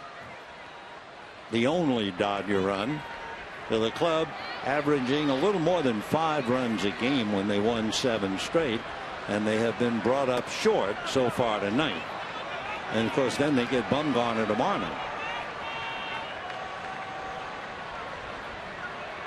Last time a Dodger team won 8 in a row was back in 2013, and that stretch they actually won 10 in a row. Chopper to Panic. Dodgers go very quietly. 1, 2, 3, and at the end of 6.5 innings, Jeremy Affeldt walks off, and the Giants lead 4-1.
The breeze blows, the rivalry continues, and the Giants lead the Dodgers 4-1 as we go to the bottom of the 7th.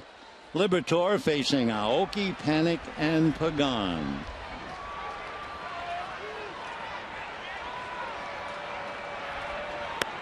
Strike, good fastball at 93.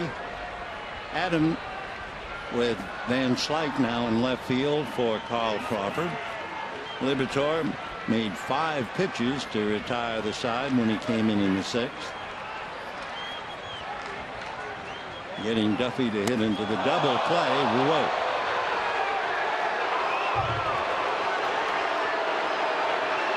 So Aoki bites the dust. 1 ball and 1 strike.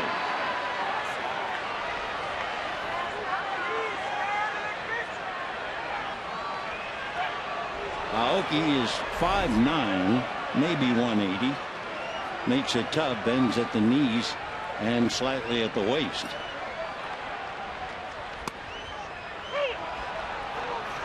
One and 2.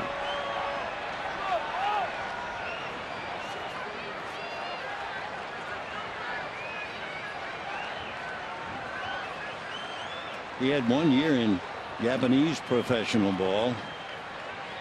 He had over 200 hits. 2-2.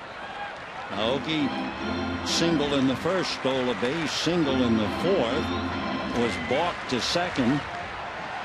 That was the inning where his ground ball fielded by Gonzalez, and it wound up scoring 2. Maxwell and Crawford. 2 balls, 2 strikes.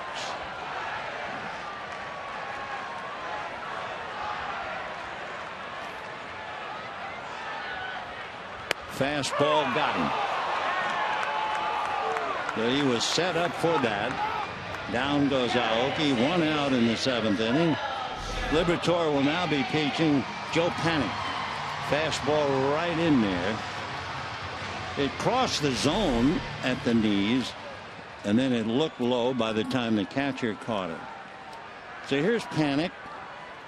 Popped up, singled, grounded out, scored a run.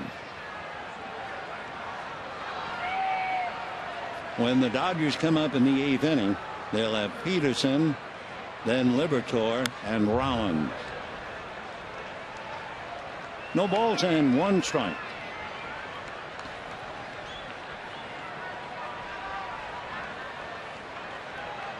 Joe Panik, who went to St. John's University, majored in finance at St. John's. 0-1. Check, little high.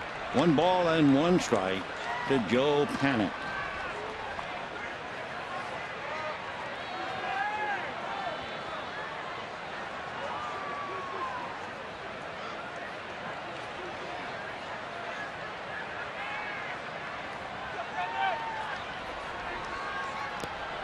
Check, swing. They're going to look. Swing.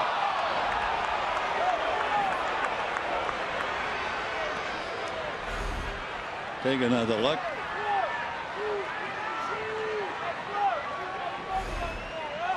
One and 2.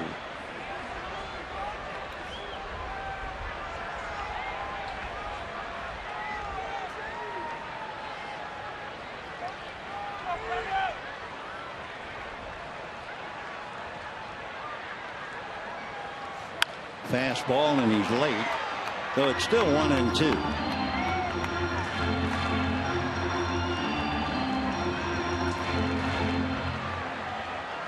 Joe had a younger brother, in fact, make it an older brother, Paul. He was a catcher at Canisius College, now is an assistant coach there. Joe was a good student, graduated from John Jay High School with a 4.0 average.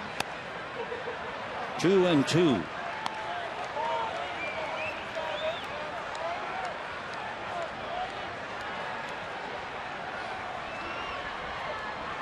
If you look up his high school, John Jay High School, his name is the only entry under distinguished alumni. Only one.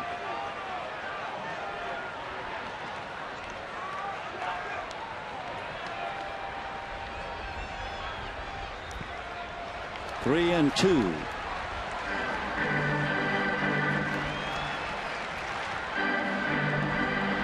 Adam Liberatore, the third Dodger pitcher. Anderson, Nicasio, and now Liberatore. Angel Pagan waiting on deck. 3-2 to Panic.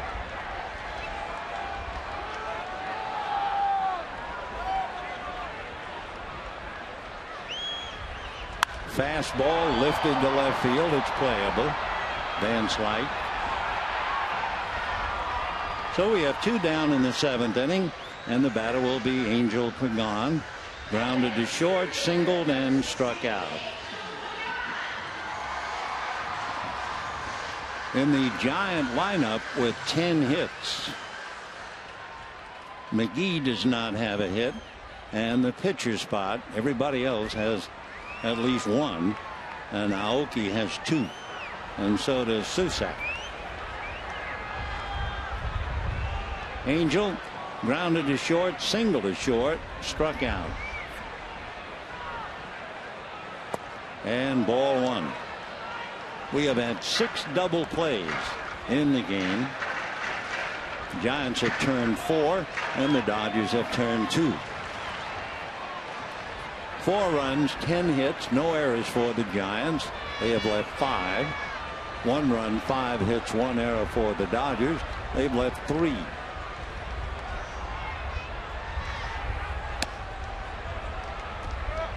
Two and 0. To repeat, Peterson, a hitter for Liberatore, and Rollins due up in the 8th inning. Baez has been throwing in the pen.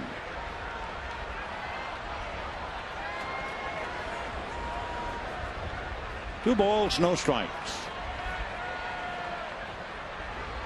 Fastball on the outside corner.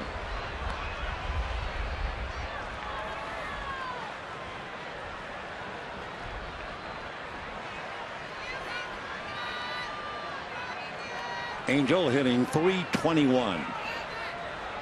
Good ball player.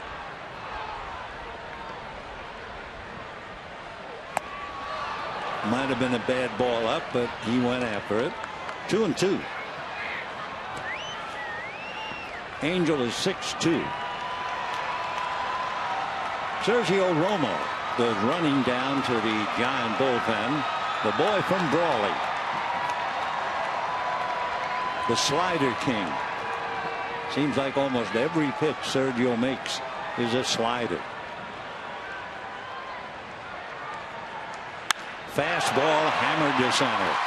So it doesn't make any difference. Yeah, 95 looks good, but not to a big league hitter. If it's not moving, base hit.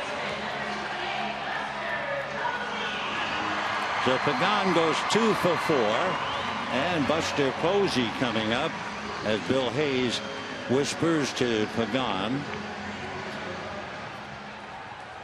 Now let's see. I don't think Mattingly will allow Liberatore to pitch.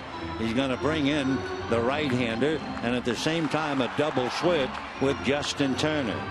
So Turner will take over at third and bat 9th, and you can put Pedro Baez in your rebase spot, and we'll be back.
live streaming sports service is celebrating 13 years. So you can watch every out-of-market game live or on demand in true HD on over 400 mobile and connected devices. Real-time highlights, live look-ins, pitch tracking widget, and so much more. So visit MLB.tv for details. Liberatore made 22 pitches, now gives way to Pedro Baez. Baez coming in. The opposition, as you can see, hitting 200 against the hard thrower. And here's Posey. He's hit the ball hard 3 times. Lined out to second, lined out to short, and single to left.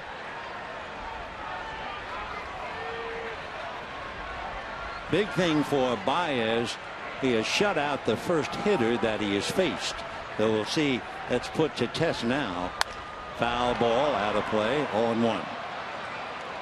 With Justin Turner playing third when the Dodgers come up in the 8th inning. It'll be Peterson, Turner, and Rollins. Baez in Uribe's spot. 0-1 to Buster Posey.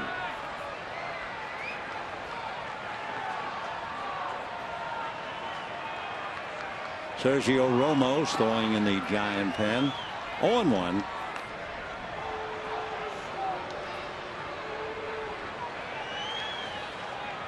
Two down. So Romo getting ready to face the bottom of the Dodger lineup. Posey trying to extend the inning with 2 out. 4-1 Giants, bottom of the 7th. And line drive into right field, down the line. Puig over to get it. That will hold Posey, but on his way to third easily goes Pagan. Boy, that was right down the line. In fact, Adrian Gonzalez holding the runner. You'd have to take a look and see how close that was. But for Posey, he's hit the ball hard now 4 times, and he's 2 for 4. You see where Gonzalez is. And he tried to get over, but standing in front of him was Pagan, though Adrian never had a chance. So Posey 2 for 4, but 4 right on the screws, which is certainly a good sign and a comforting sign for the Giants.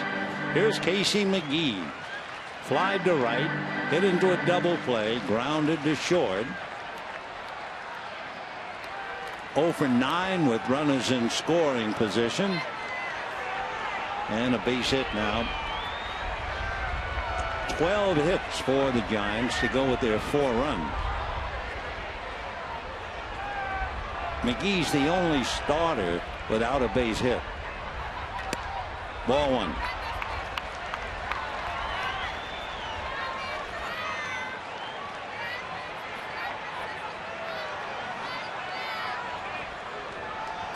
Four runs, 12 hits, no errors for the Giants. They have runners at the corners.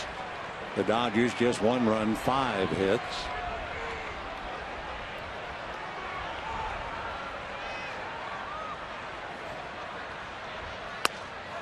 Missed, ball 2.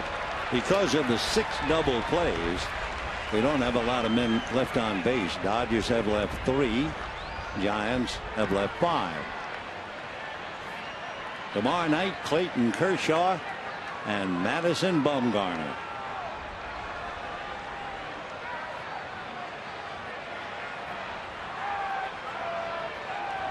Two balls and no strikes.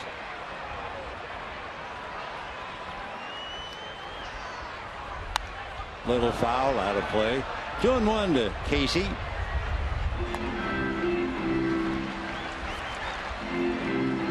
McGee taking over for the very popular Pablo Sandoval.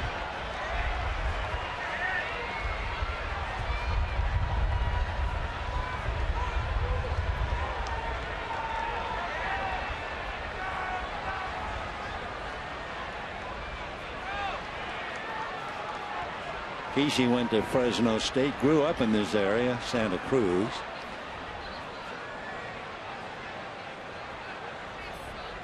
Fastball hit foul down the right field line, well back into the crowd.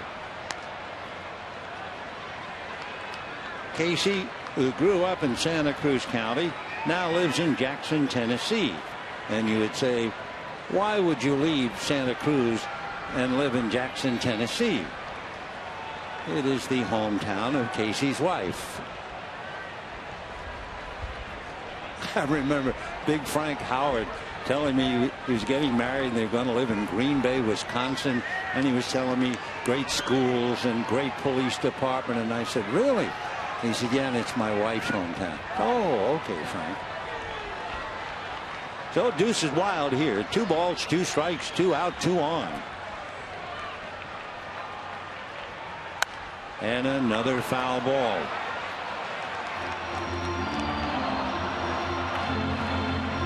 Boy, Casey, when he goes home, his wife can really tell him some stories. She's a psychologist. In fact, she once interviewed a convict on death row. And while she was there, she experimented and sat in the electric chair for a moment. Wow. 2-2. And I'm sure she said, "Tain't funny, McGee." Got him. So McGee goes 0 for 4, strikes out. Dodgers get out of a jam. Giants leave runners at first and third. And we're heading for the 8th inning with the Dodgers down 4-1.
To earth, at least for the moment.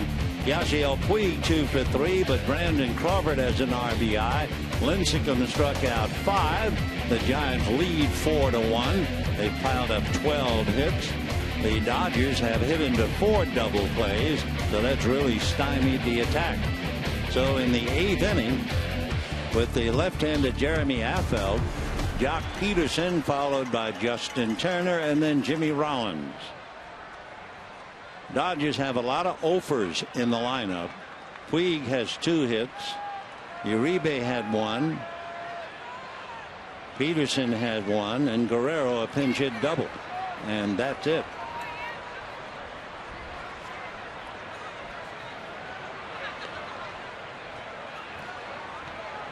Jock hitting .300. Fastball for a strike.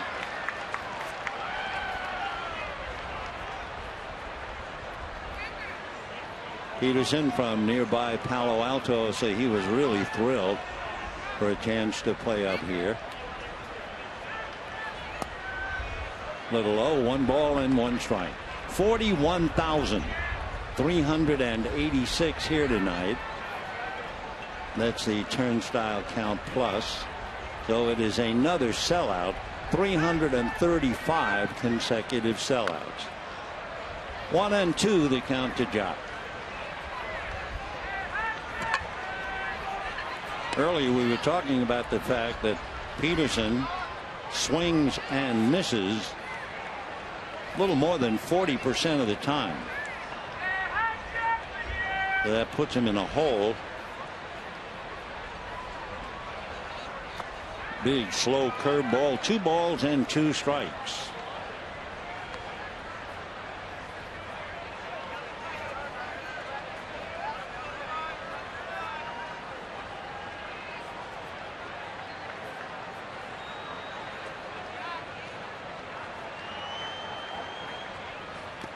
Tried to get a fastball in, and that was low and away.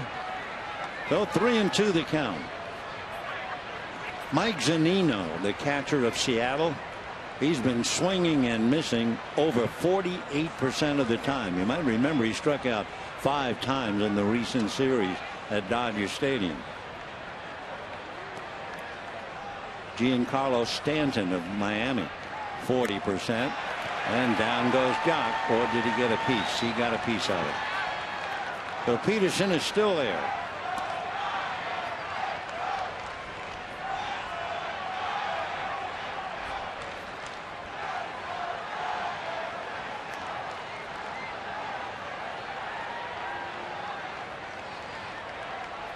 We're in the 8th inning. 4-1 San Francisco. And ball 4. So Peterson draws the walk. He reaches first base twice. And the batter now, Justin Turner, and Boshi ready to make a move. He has Sergio Romo coming in from the bullpen, and we'll be back.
Sergio, every time the Dodgers play the Giants, and he has done very well, his earned run average against the Dodgers in a lot of performances, about 50 relief appearances.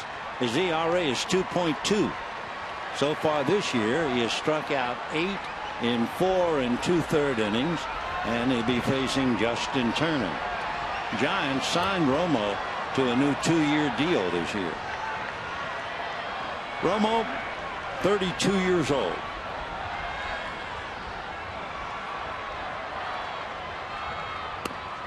Off the plate, ball 1. With Romo, you have to be thinking slider on every pitch. Turner coming off that big game against the Rockies Sunday. 3 doubles and a single. Going 4 for 5. Romo behind now, 2 balls and no strikes.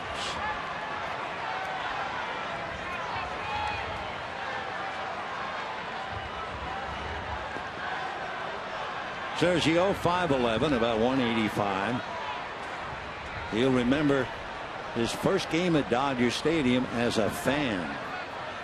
Ground ball hard to third, gloving it there is McGee. They get 1, and that's all. So Turner hits into the force play, 5-4. That takes Peterson off the lines, and it'll bring up Jimmy Rollins. Javier Lopez, the veteran left-hander who is so rough on left-handers, going down to the bullpen. Jimmy Rollins 0 for 3. One ball that he hit in the third inning looked like it might at least go off the wall, and the wind cut it down.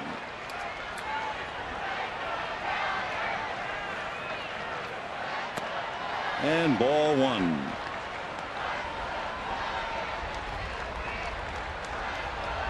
Sergio, who started to be a pitcher when he was 8 years old, has made it quite a career.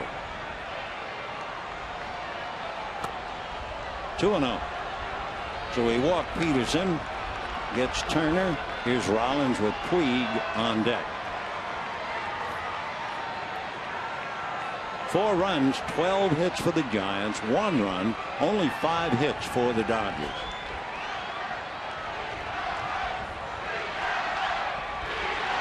Two-0. And ball 3 as the chant wells up. Beat LA.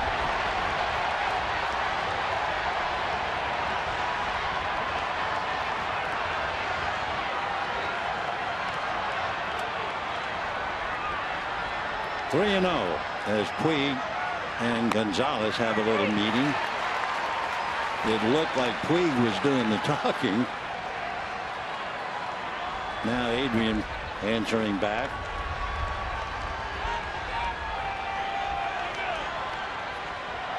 Three and 1. And that's high for ball 4. So the Dodgers here in the 8th inning not only get 2 men aboard, but Puig is the tying run, and that's enough to make Bochy scratch his head. Yasiel Puig single to center, popped to short, single to left. 2 for 3.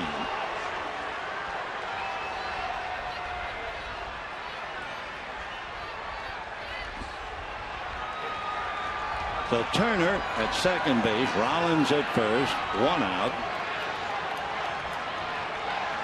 Having hit into 4 double plays in the first 6 innings for the Dodgers now, this is their first look at the game, really, and since it started. Puig the tying run.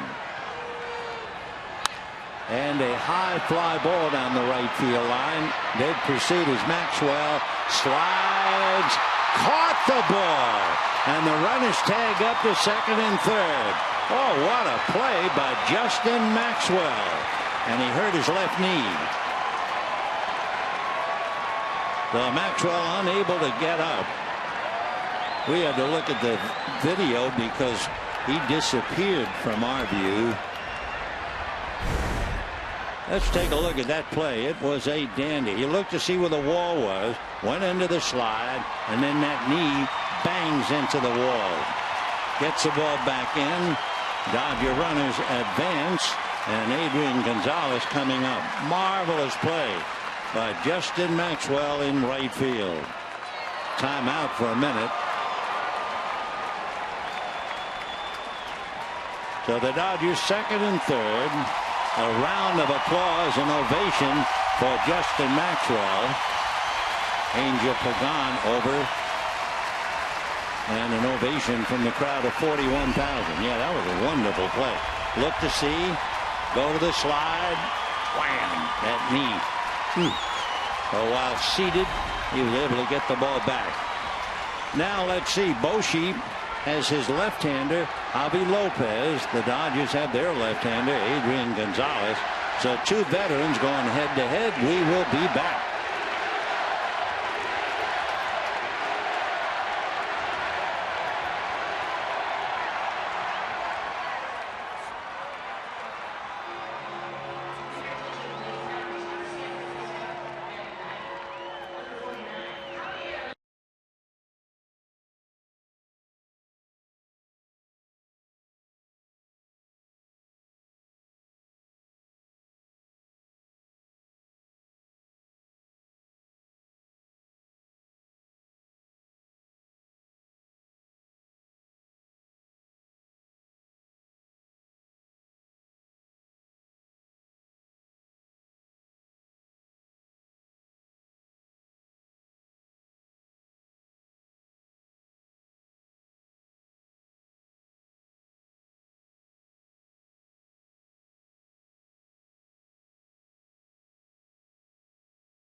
Gonzalez, boy, they've had a few battles, I'm sure, over the years. In fact, we can look it up as Lopez tunes up. Adrian Gonzalez is 2 for 9 in the past, all singles against Javier Lopez. Javi on assignment. His father is a career FBI agent, and he's inherited second and third, 2 out, 8th inning, 4-1 in favor of the Giants after that spectacular play by the right fielder Justin Maxwell. Javier, among other things, has a degree in psychology, trying to psych out Adrian, and a strike. Right side of the infield is wide open. In the sense, Panic is a good 20 feet in right field, but Posey has to guard the line against an extra base hit. 0-1.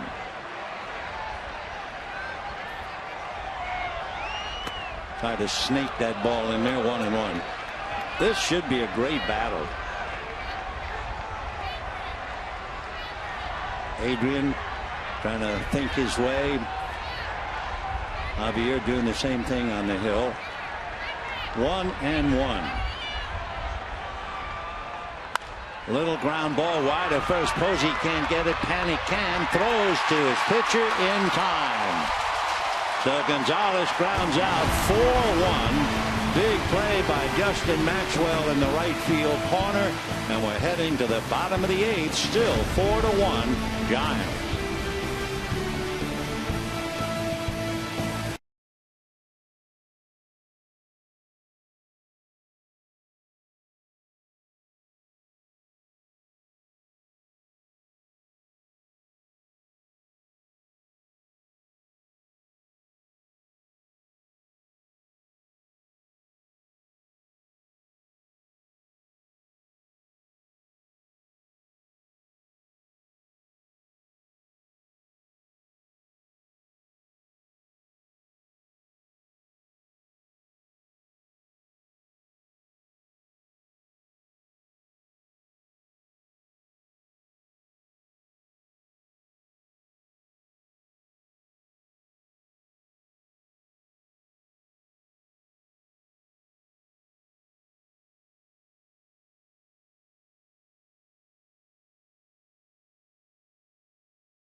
Started with Brett Anderson, then Juan Nicasio, then Adam Liberatore, and now Baez, who came in the 7th inning, made 8 pitches.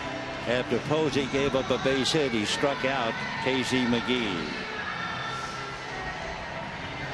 So the Dodgers leaving runners at second and third. That battle between Javi Lopez and Adrian Gonzalez. So now it'll be Andrew Susac, followed by Justin Maxwell and Brandon Crawford. Susac has hit the ball very hard. He hit one to deepest right center. Puig made a great running catch. Then he singled in the 4th inning and again in the 6th. Susac, who figures to catch a lot whenever Brandon Belt doesn't start. If Belt doesn't start, Posey plays first. By the way, in talking about Brandon Belt, he's hitting only 152. And of course, the Giants figure he's going to do a lot better than that as the season progresses. Santiago Castilla down in the bullpen. Castilla asked to close up in the 9th inning. He'll be pitching to Kendrick, Grandal, and Van Slyke. That's a foul ball. 0-2. Susac, born in Roseville, lives in Carmichael, California, and went to school at Oregon State.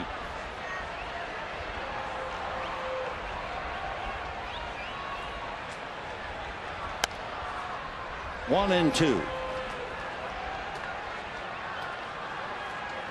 So Pedro Baez trying to get a couple of outs.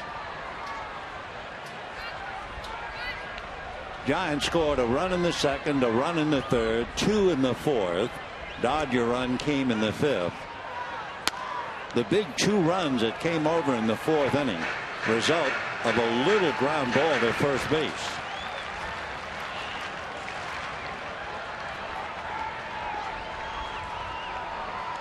Ground ball hit by Aoki.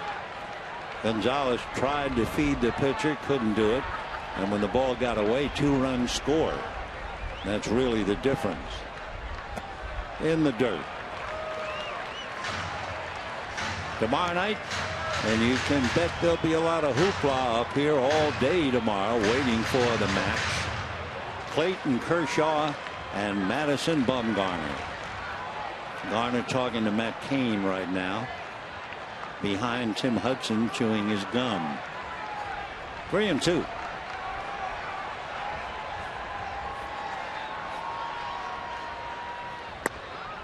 And ball 4. So Susac reaches for the 3rd time, and the batter will be Justin Maxwell, who made that dazzling catch in foul ground. Hurt his knee a little bit. Doing a great job holding the fort. Puig trying to keep his hands warm. It was about 57 when the game started. Probably dipped a couple of degrees.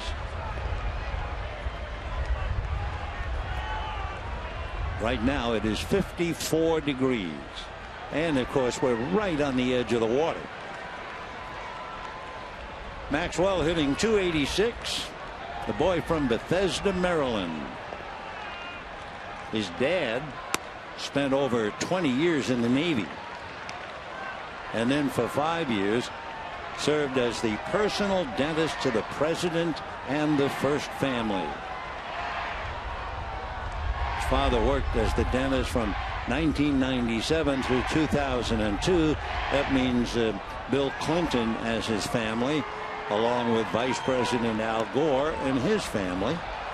And then he also did some dental work. There's a balk charge while we're talking about the dentist. So the Dodgers trying to pull teeth tonight, but they have only 1 run.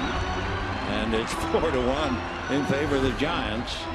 Second balk. Aoki reached second in the 4th inning on the balk by Brett Anderson.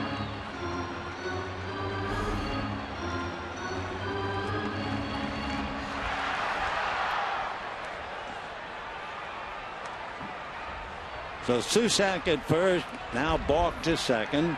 Maxwell the batter, Crawford to follow. Gene Machi, barrel-chested right-hander, gets up to join Casilla in the Giant bullpen. 1 ball and no strikes.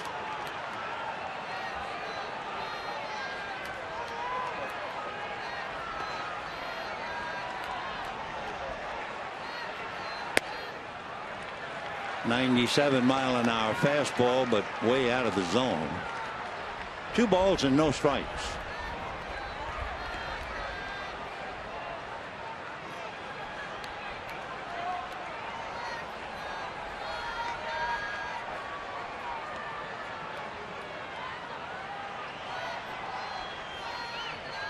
Randolph sitting on the outside corner. 3-0.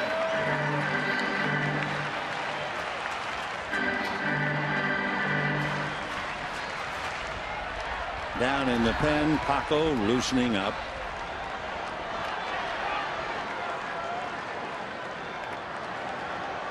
Padres won. They beat the Rockies 7-6 earlier.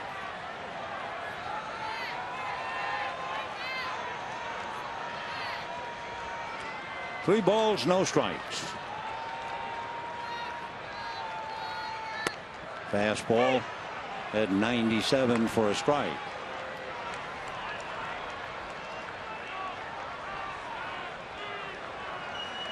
Justin Maxwell, big man up there at the plate. He's 6'5", so it's a pretty good zone.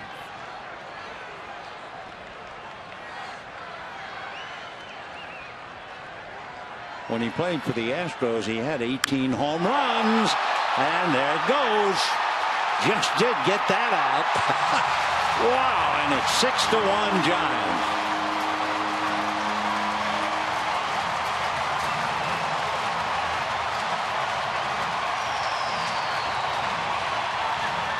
The Justin Maxwell, who made that great catch on the ball hit by Puig, unloads.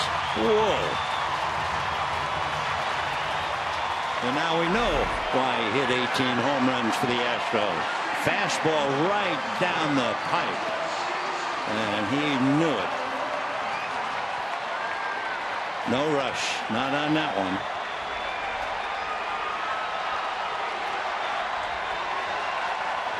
It went that away.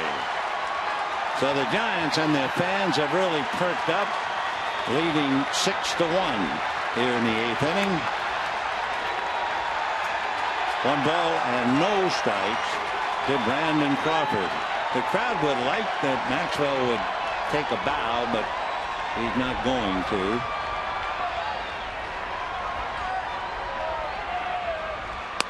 That's a strike. 1-1. Brandon Crawford tonight bunted with a runner at third, and with 2 out, no squeeze, he just bunted for a base hit, and Maxwell scored, and then he doubled to set up the 2 runs in the 4th inning.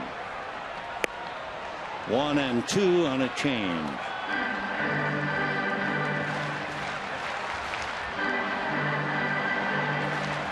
One ball and 2 strikes to Brandon Crawford when the Dodgers bat in the 9th. Kendrick, Grandal, and Van Slyke.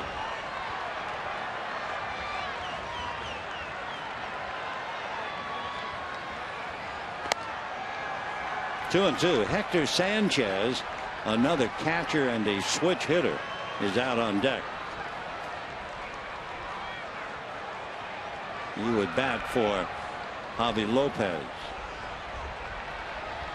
2 and 2.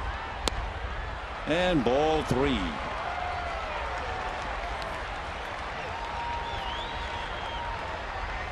Nobody out. Walk to Susac, then the balk, and then the huge home run by Justin Maxwell. Probably hit that at least 450 and maybe more. Bad ball, and Crawford chased it. So the Dodgers get a break, 1 out. Baez picks up his 2nd strikeout. And here is Hector coming up now. Sanchez batting for Lopez.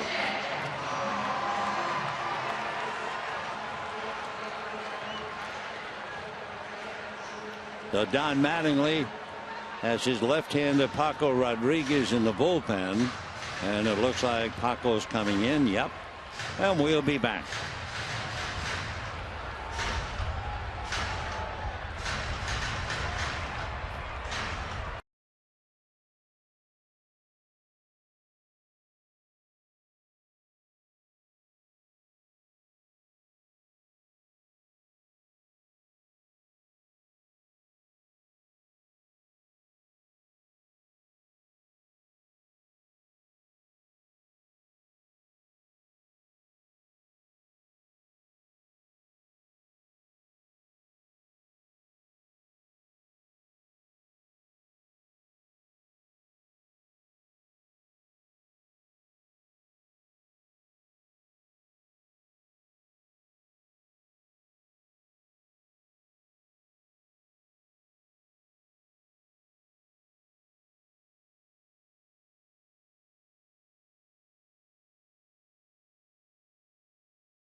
8th inning has certainly changed the picture for the Dodgers.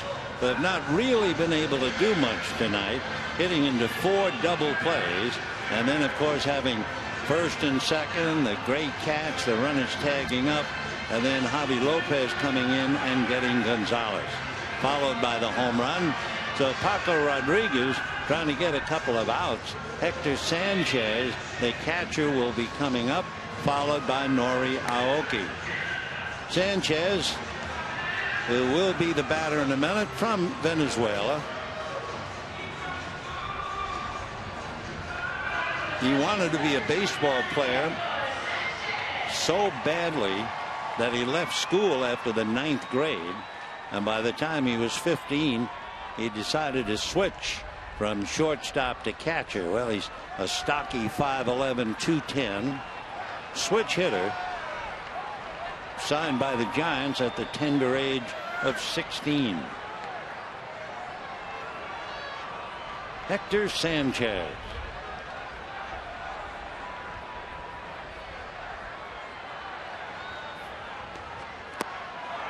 Breaking ball, check swing for a strike, 0-1.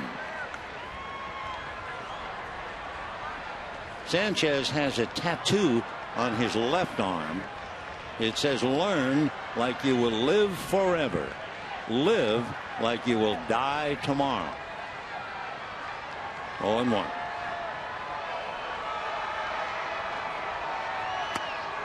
That missed. 1-1.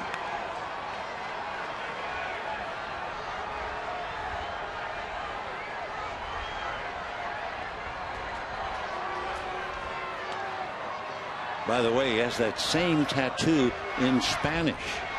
English on the left, Spanish on the right.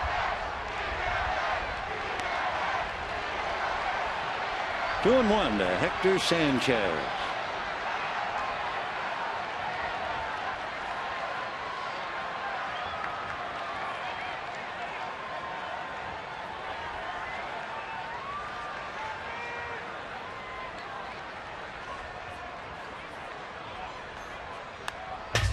Two and two. Signed as a free agent in 2011, Hector went from single A to the majors. And then, surprising a lot of people, he made the opening day roster in 2012. He was Posey's backup catcher. 2 and 2. And ball 3. So the Giants, for the moment at least, 3 catchers. Posey, who plays first when he's not catching. Susac, who's catching tonight, and Hector.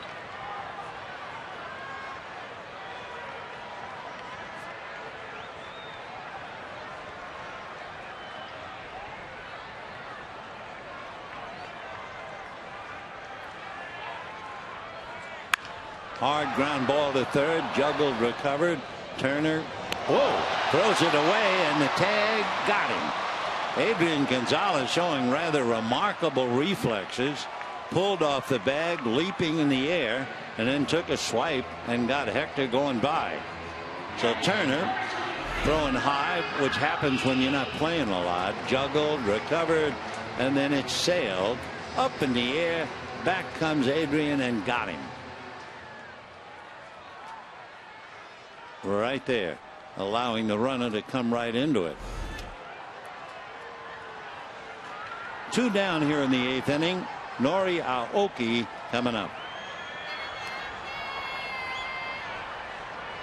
Aoki single, stole a base.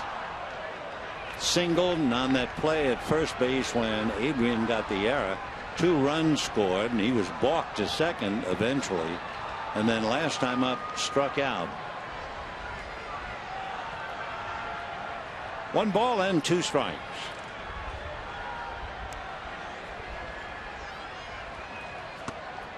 Aoki played in the World Baseball Classics in 2006, 2009. He also played in the Beijing Olympics. Played in 9 games over there. Interesting thing about Aoki, when he first broke in the big leagues, It was April of 2012, and his first major league home run broke up a perfect game, and his home run traveled only 213 feet in the air.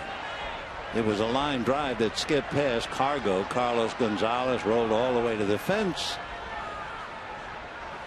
and Aoki had himself an inside the park home run. 3 balls and no strikes. Good breaking ball. 3-1. Yeah, that's what you have to do. Throw the breaking ball for a strike. 3-0.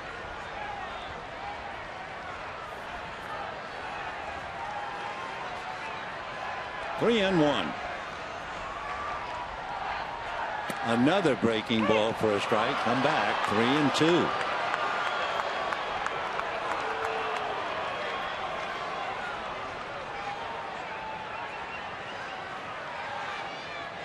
Waiting on deck, Joe Panic. Rodriguez, the 4th Dodger pitcher after Anderson, the starter. Breaking ball, little tapper, Kendrick. All right, but the big blow, Justin Maxwell, monstrous home run.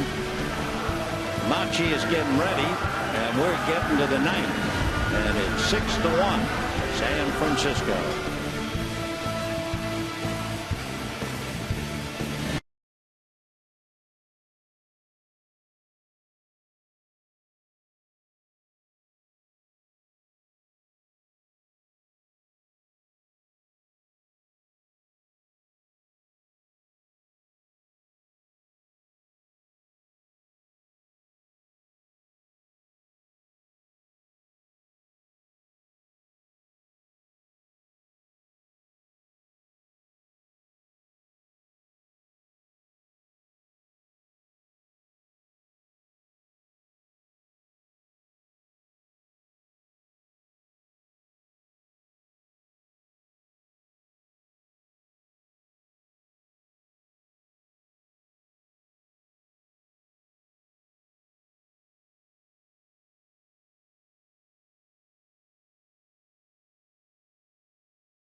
Each man a little off his pace right now. You can look, Clayton's ERA is almost 4.5, and Bumgarner's over 5.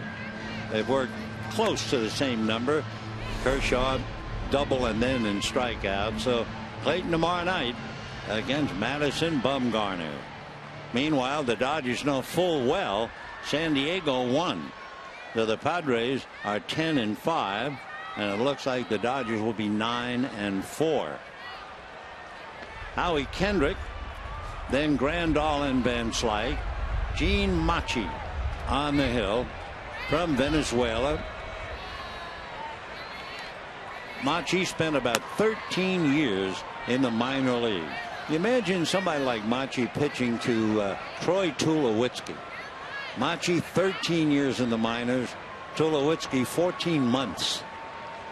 Wow. 1 ball and no strikes. 2-0.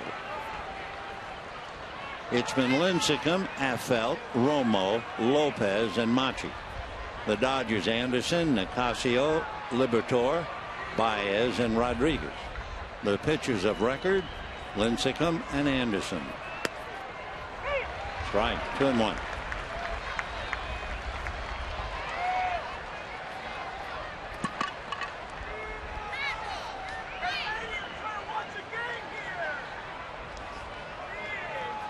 Two balls, 1 strike.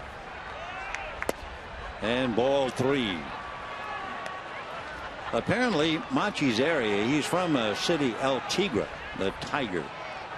The area in Venezuela is known for producing track athletes. Fastball hit to center. Pagan coming up and trapped it. So it's a base hit for Howie Kendrick. Good call by second base umpire Manny Gonzalez to get out there and make sure. Close, but he trapped it for sure. So Kendrick goes 1 for 3, and the batter will be Grandal. Howie at first. Grandal 0 for 3. Hit into a double play, struck out, grounded out.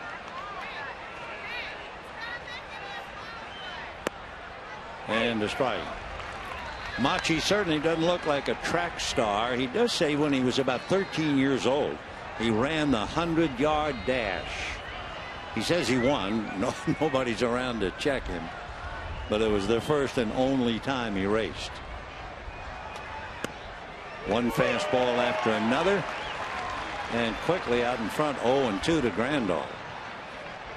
And that wind has really picked up again, blowing from right to left.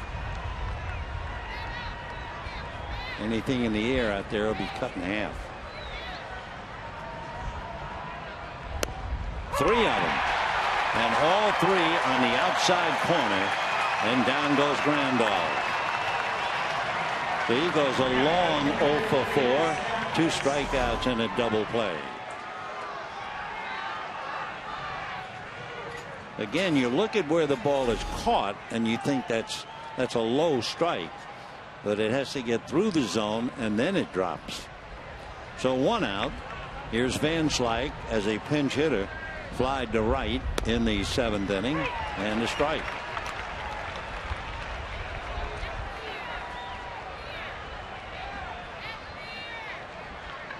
Six runs, 13 hits for the Giants. They've left 7. 1 run, 6 hits for the Dodgers. They have left 5.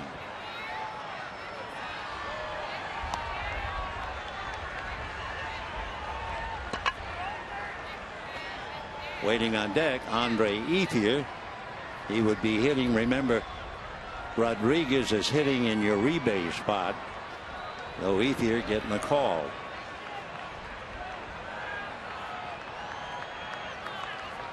Giants had a lot of faith in Machi. They signed him when he was 29 years old.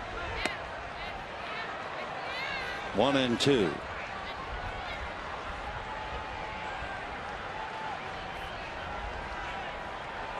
When the Giants signed him, they were going to send him to the minor leagues, to Fresno, and he would have been the 14th pitcher. He said, please let me go to Mexico. So they said, okay. He played for the Diablos Rojas. That's the Red Devils.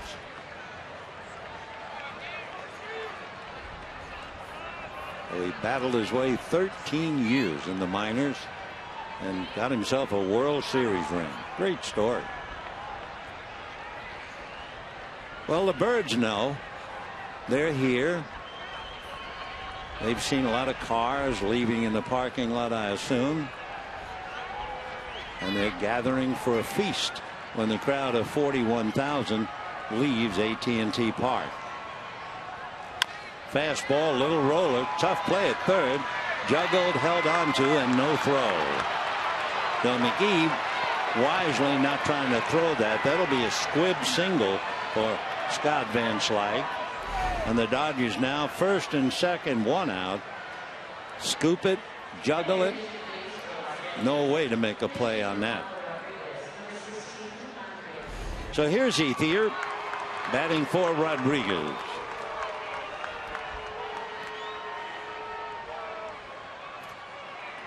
Dodgers tonight used Guerrero, who came off the bench and doubled in their only run. They used Van Slyke, who flied to right and now singled. And here's Andre.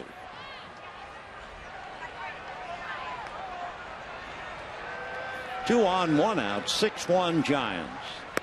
And of course, the Giants have to heave a big sigh of relief. That home run by Justin Maxwell now gives them the comfortable cushion. Santiago Casilla is up again in case Machi can't do it. 0-1 to Andre. 1 ball and 1 strike. 41,386. The 335th consecutive sellout. And they'll be hanging from the rafters tomorrow night, I'm sure, with Kershaw and Bumgarner.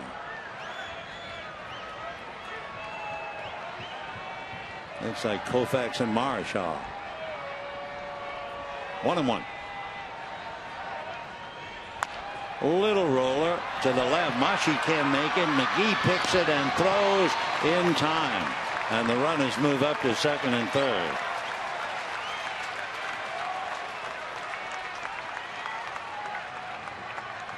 So that's the second out.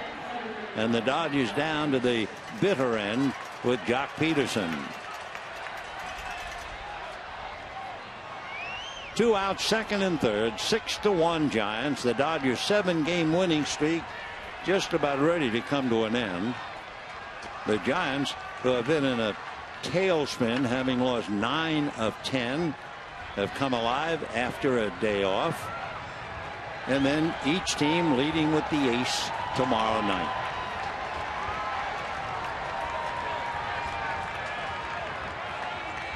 Ball 1. Jock Peterson singled to right in the third, struck out in the fifth, and walked in the eighth.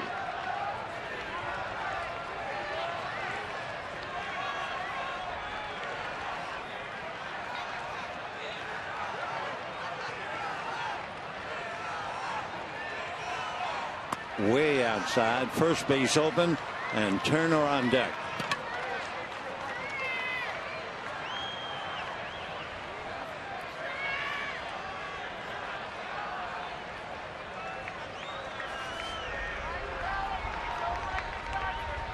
Two and 0.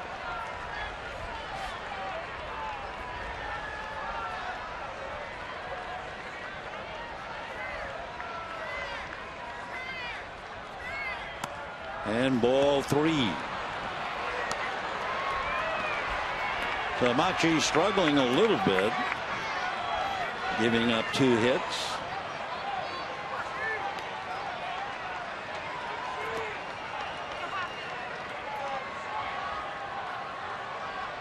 Ready to make his 20th pitch in relief.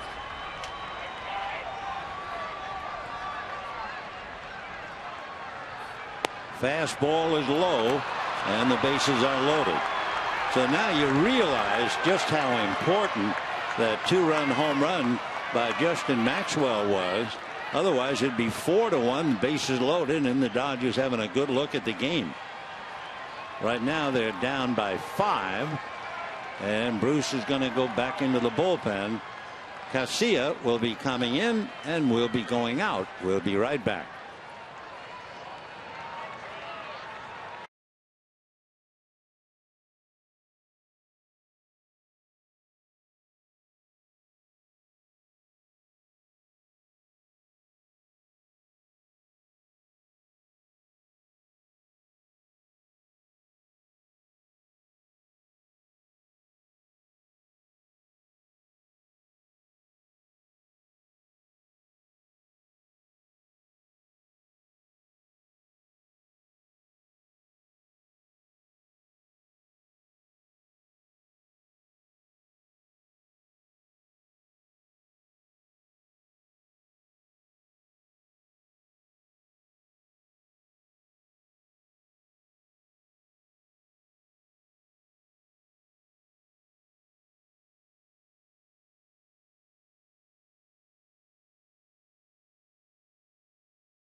In fact, he's from the same town as Juan Uribe, who's a year older. Santiago says he remembers once going to Uribe's house as a child and asking Juan for some baseball socks, and Uribe gave it to him. Meanwhile, Justin Turner's trying to give it to him with the bases loaded, 9th inning. Turner hit into a force play in the 8th, and here comes Casilla. And that gets away, and the runners all move up. So Kendrick scores to make it 6-2 in favor of the Giants. We will assume it's a wild pitch, and everybody moved up. And that's what it is. So Peterson is now at second, Van Slyke at third, and a 1-ball, no strike count on Turner. He got into the game in a double switch. He's had 1 at bat and hit into a force play. Fastball hit to the right side. This ought to do it. Panic to Posey, and that will do it indeed. For the Giants, 6 runs, 13 hits, and no errors. And the Dodgers wind up with a run to give them 2 runs for the night. They picked up a couple of hits in the 9th inning, but the big blow, as it turned out, taking the pressure off, was the home run by Justin Maxwell. Machi made 20 pitches. Casilla came in to make only 2, and certainly the play of the game turned in by the Giants shortstop Brandon Crawford. On a ball hit up the middle, a sprawling stop, a flip to Panic, goes to first, and Kendrick is hit into a double play, but that was the dandy. Great play by the shortstop Brandon Crawford. So the Giants take game 1 of the 3-game